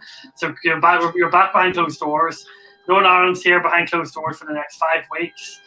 From when we last spoke, from what you're able to tell, do you think non-league clubs are in any more trouble than what they were before? Now that the tier system, it's going to be hard to see how fans get back into the ground in the next couple of months with COVID cases far too high to bring them down quick enough. Do you know something? I stand by this statement I'm about to say. Football will return. At any platform, football will return. It's just all about just digging in at this present point in time, which a lot of non-league teams are having to do. They have been affected more ways than none because they don't have the revenue that other clubs have. But at the same time, it will come back. It's as simple as that. No one else hear that, Bolton, or is it just Cian? It's not me. It's a strange sound, yes. Don't know. It's the aliens, Owen. It's the aliens. Yeah, it's the aliens I was alluding to earlier. Don't worry, Rangers will still win the league. Don't worry. Nathan, over to you. Now, you obviously probably don't follow too much of your local league, your local Welsh Premiership, so to speak. They're the same as the Irish league in terms of part-time. Obviously, in terms of being part-time, not a ton of fans coming into the grounds. Now, they haven't been on since March at all. Your government's took a different approach to what our government has, and not letting the football even happen behind closed doors. Our Welsh clubs on the end of that's the end of it. Well, I am absolutely disgusted by the way that these clubs have been treated in Wales, quite frankly. Aside from the Welsh Prem and Cymru North and South, none of the teams have been allowed to play. Even Cymru North and South actually have not been allowed to play. Basically, if you're not in an enclosed stadium, you're not allowed to play. It's absolutely disgraceful. No football since March, even children's football. They're not allowed to play matches, I believe. Last time I checked, they're not even allowed to train now. Even when we had the first local lockdowns in, at the start of it, for the first week or so, children weren't allowed to train if they did not live in the same local authority. Quite frankly, they're not offering any help to these smaller clubs. They haven't even piloted people going back to grounds yet, which I think is terrible. And personally, I just think it's going to get worse for them. Even Welsh clubs before them were struggling before we went into the lockdown. I mean, I can think of it. Neath went out of business. One dear to my heart, Barry Town United, they went bust 10 years ago. Welsh teams have been struggling for years. Just to say, Reece, when you muted your mic, the buzzing sound's coming from you. Because when you muted yourself, it stops. So there's some buzzing sound with you. That's coming from you. There you go. There you go. Go ahead. Continue on, Nathan.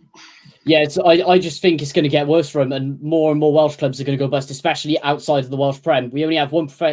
Aside from the clubs playing in England, we only have one professional club in Wales. That is TNS, the new reformed Barry Town are trying to get that to that stage. But if you look at teams below, below in the lower leagues, I just think more of them are going to go bust. I mean, in my local village, we've had that club being bust and splitting into two other teams. I can think of so many others that just haven't had the players or the financial support to continue. It's going to be a disaster in Wales the way it's going.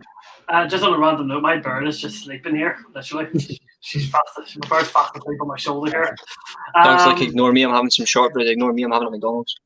So, Doug, over to you. We're going in the Premiership now.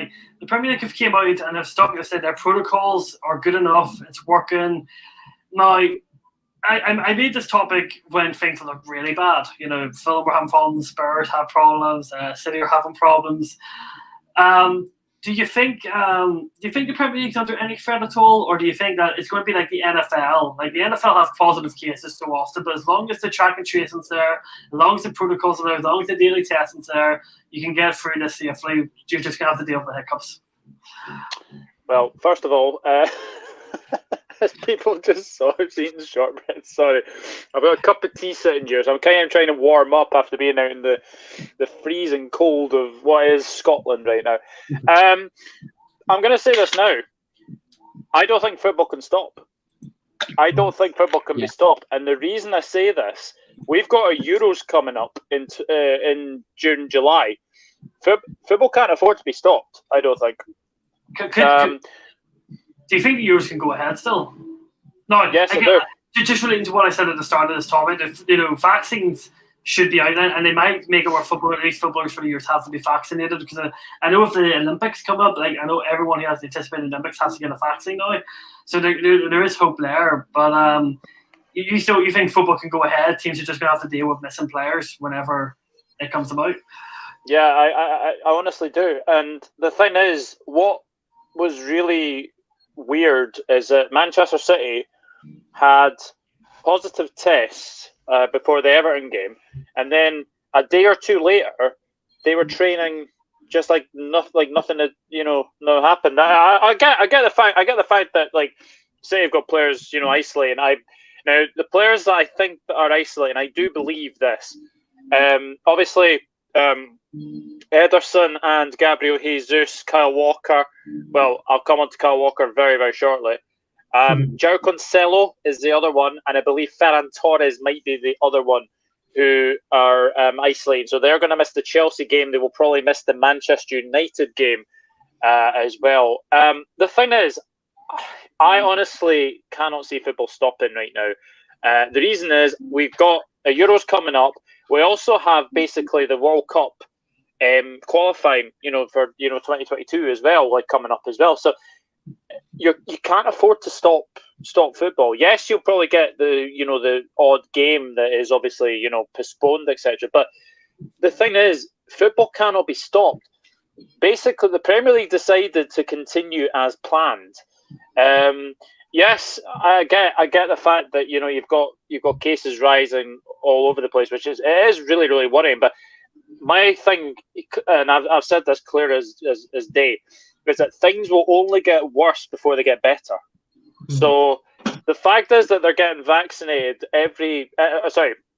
tested twice a week as well. I think the cases will start to go down eventually. Mm-hmm. But for me, I just don't think football can be stopped right now. And I think it's because of the fact of the Euros being so close, between June and July. And the Premier League, if they do stop it, then they'll probably just void it. That's what's going to probably happen. But I just don't see football being stopped. Can I ask you a question? In fact, I'll ask this to everybody in the chat here, that's on the screen here. Can you put your hands up if you are actually going to the Euros next year? As a country, thought about it. I would like to. Josh, are you? Oh, Josh, I don't think. No, Northern Ireland. Oh no, you're not going. Right? No.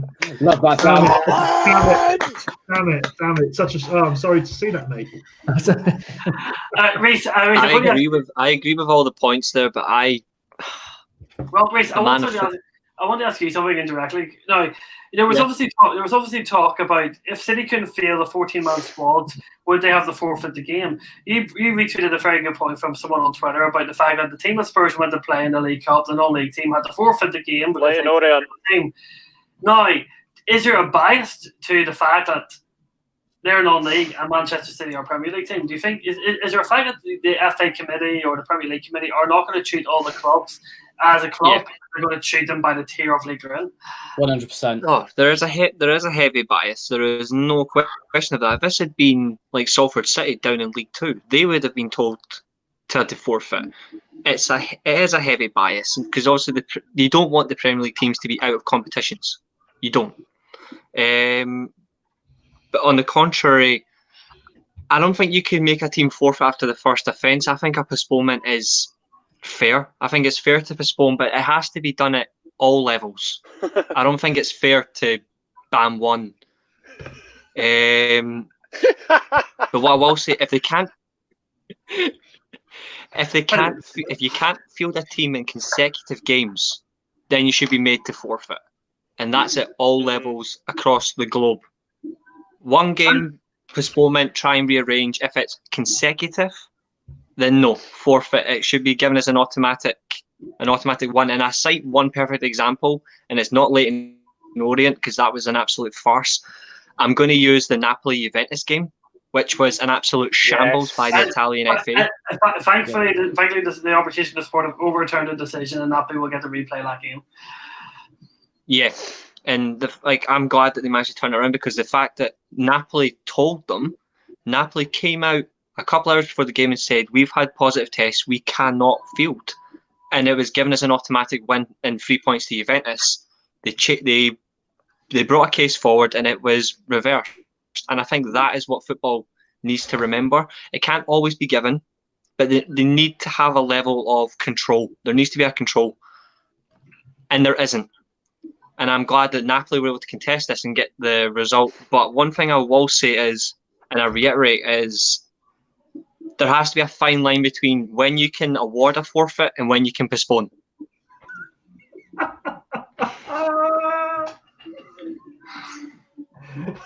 Fuck's sake. Yes, James. Fuck's sake. All right, James. Fuck. I'm not even going to say fuck you to this. I'm going to say comment of the night goes to you, mate. Fuck's sake. Really, that's incredible. I'm just going to do a Josh moment for a second.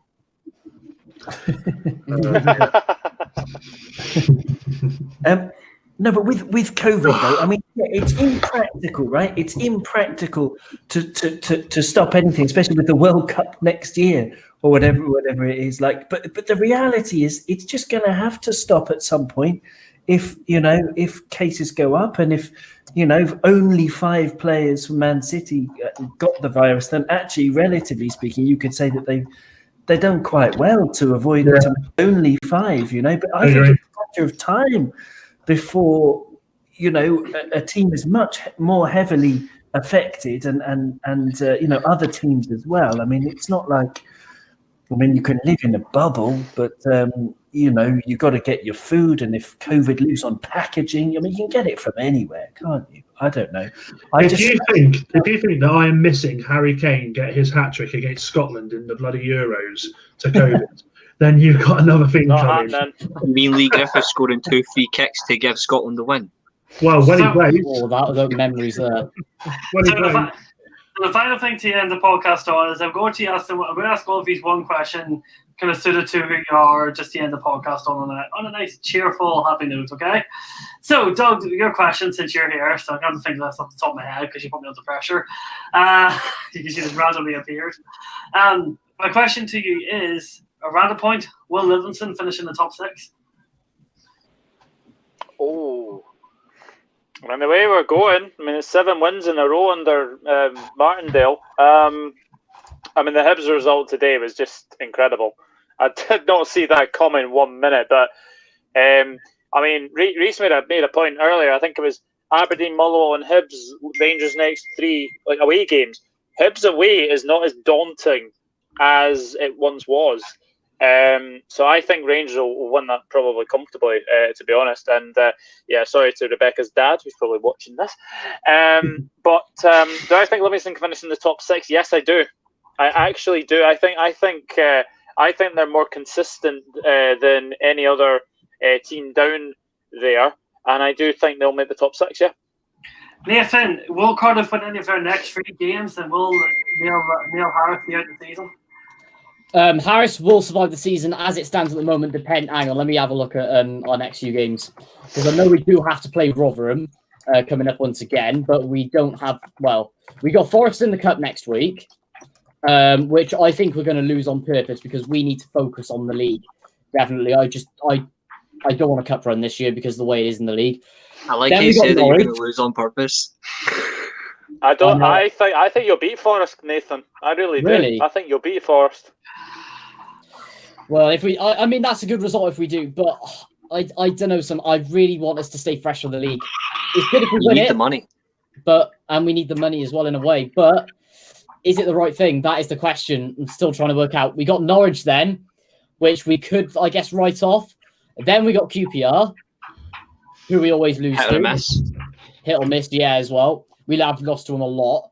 And then we got Barnsley. So I don't think so. I really don't think we'll win our next 3 games. I think we could get 2 points out of it, maximum. I'm going to throw a curveball and say you beat Norwich 1-0. That is a bold prediction. I think you'll beat QPR. QPR's form's been really up and down this season. So I think you'll beat QPR.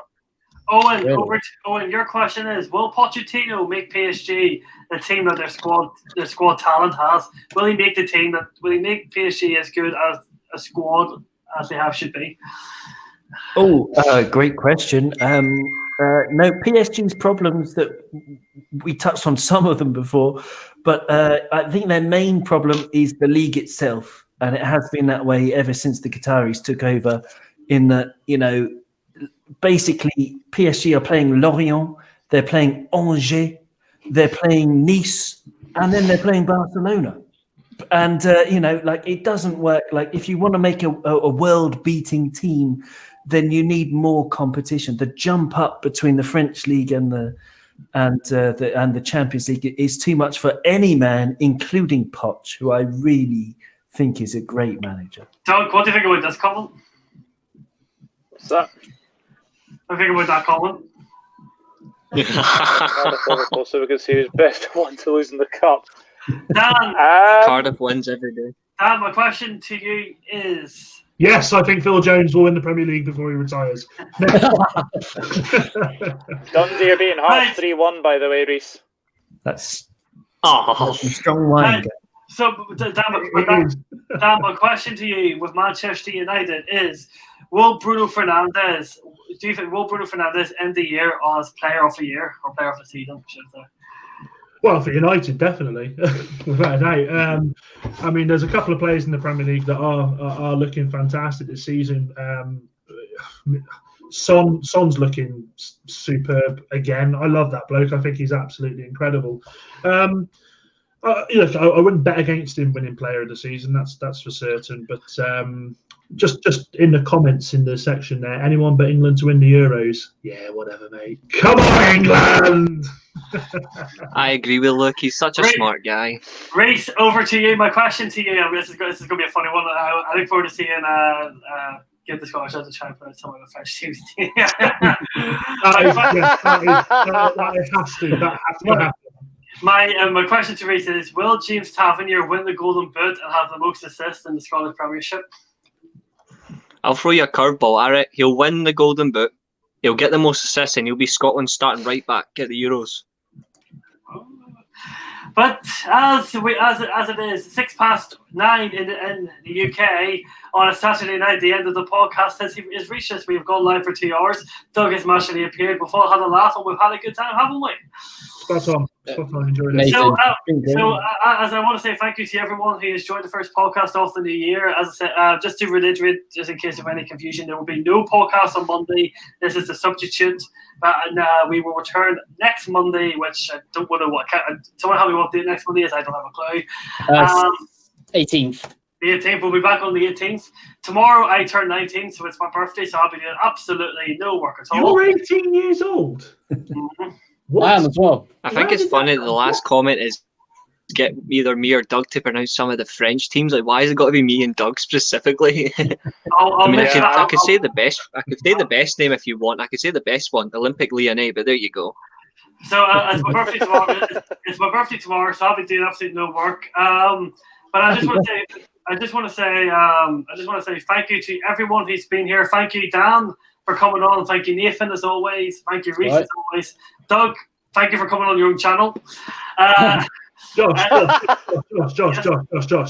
Look, to answer your question before we go. If you think we're leaving this without all of us singing "Happy Birthday" to you, we've got another. No, go on, guys. Go Wait.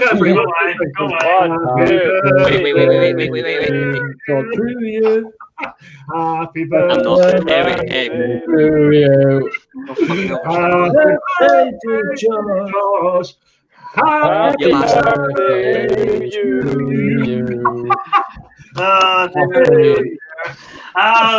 Owen, thank you very much for coming on with very short. Before we go, I'm answering a quick question in the chat. Go ahead. Quick question, just going to quickly answer a chat question. Look, yes, Tavernier is English, but he is now officially qualified to play for Scotland because England are too stupid to use him at right back. Oh, come on. Owen, thank you very much for coming on. Everyone, please like, share, and subscribe to Doug's channel. Let's get the guy to 900. Do whatever you can to get subscribers onto this channel. Ladies and gentlemen, enjoy your Sunday, enjoy the rest of your night, and we shall see you again very soon.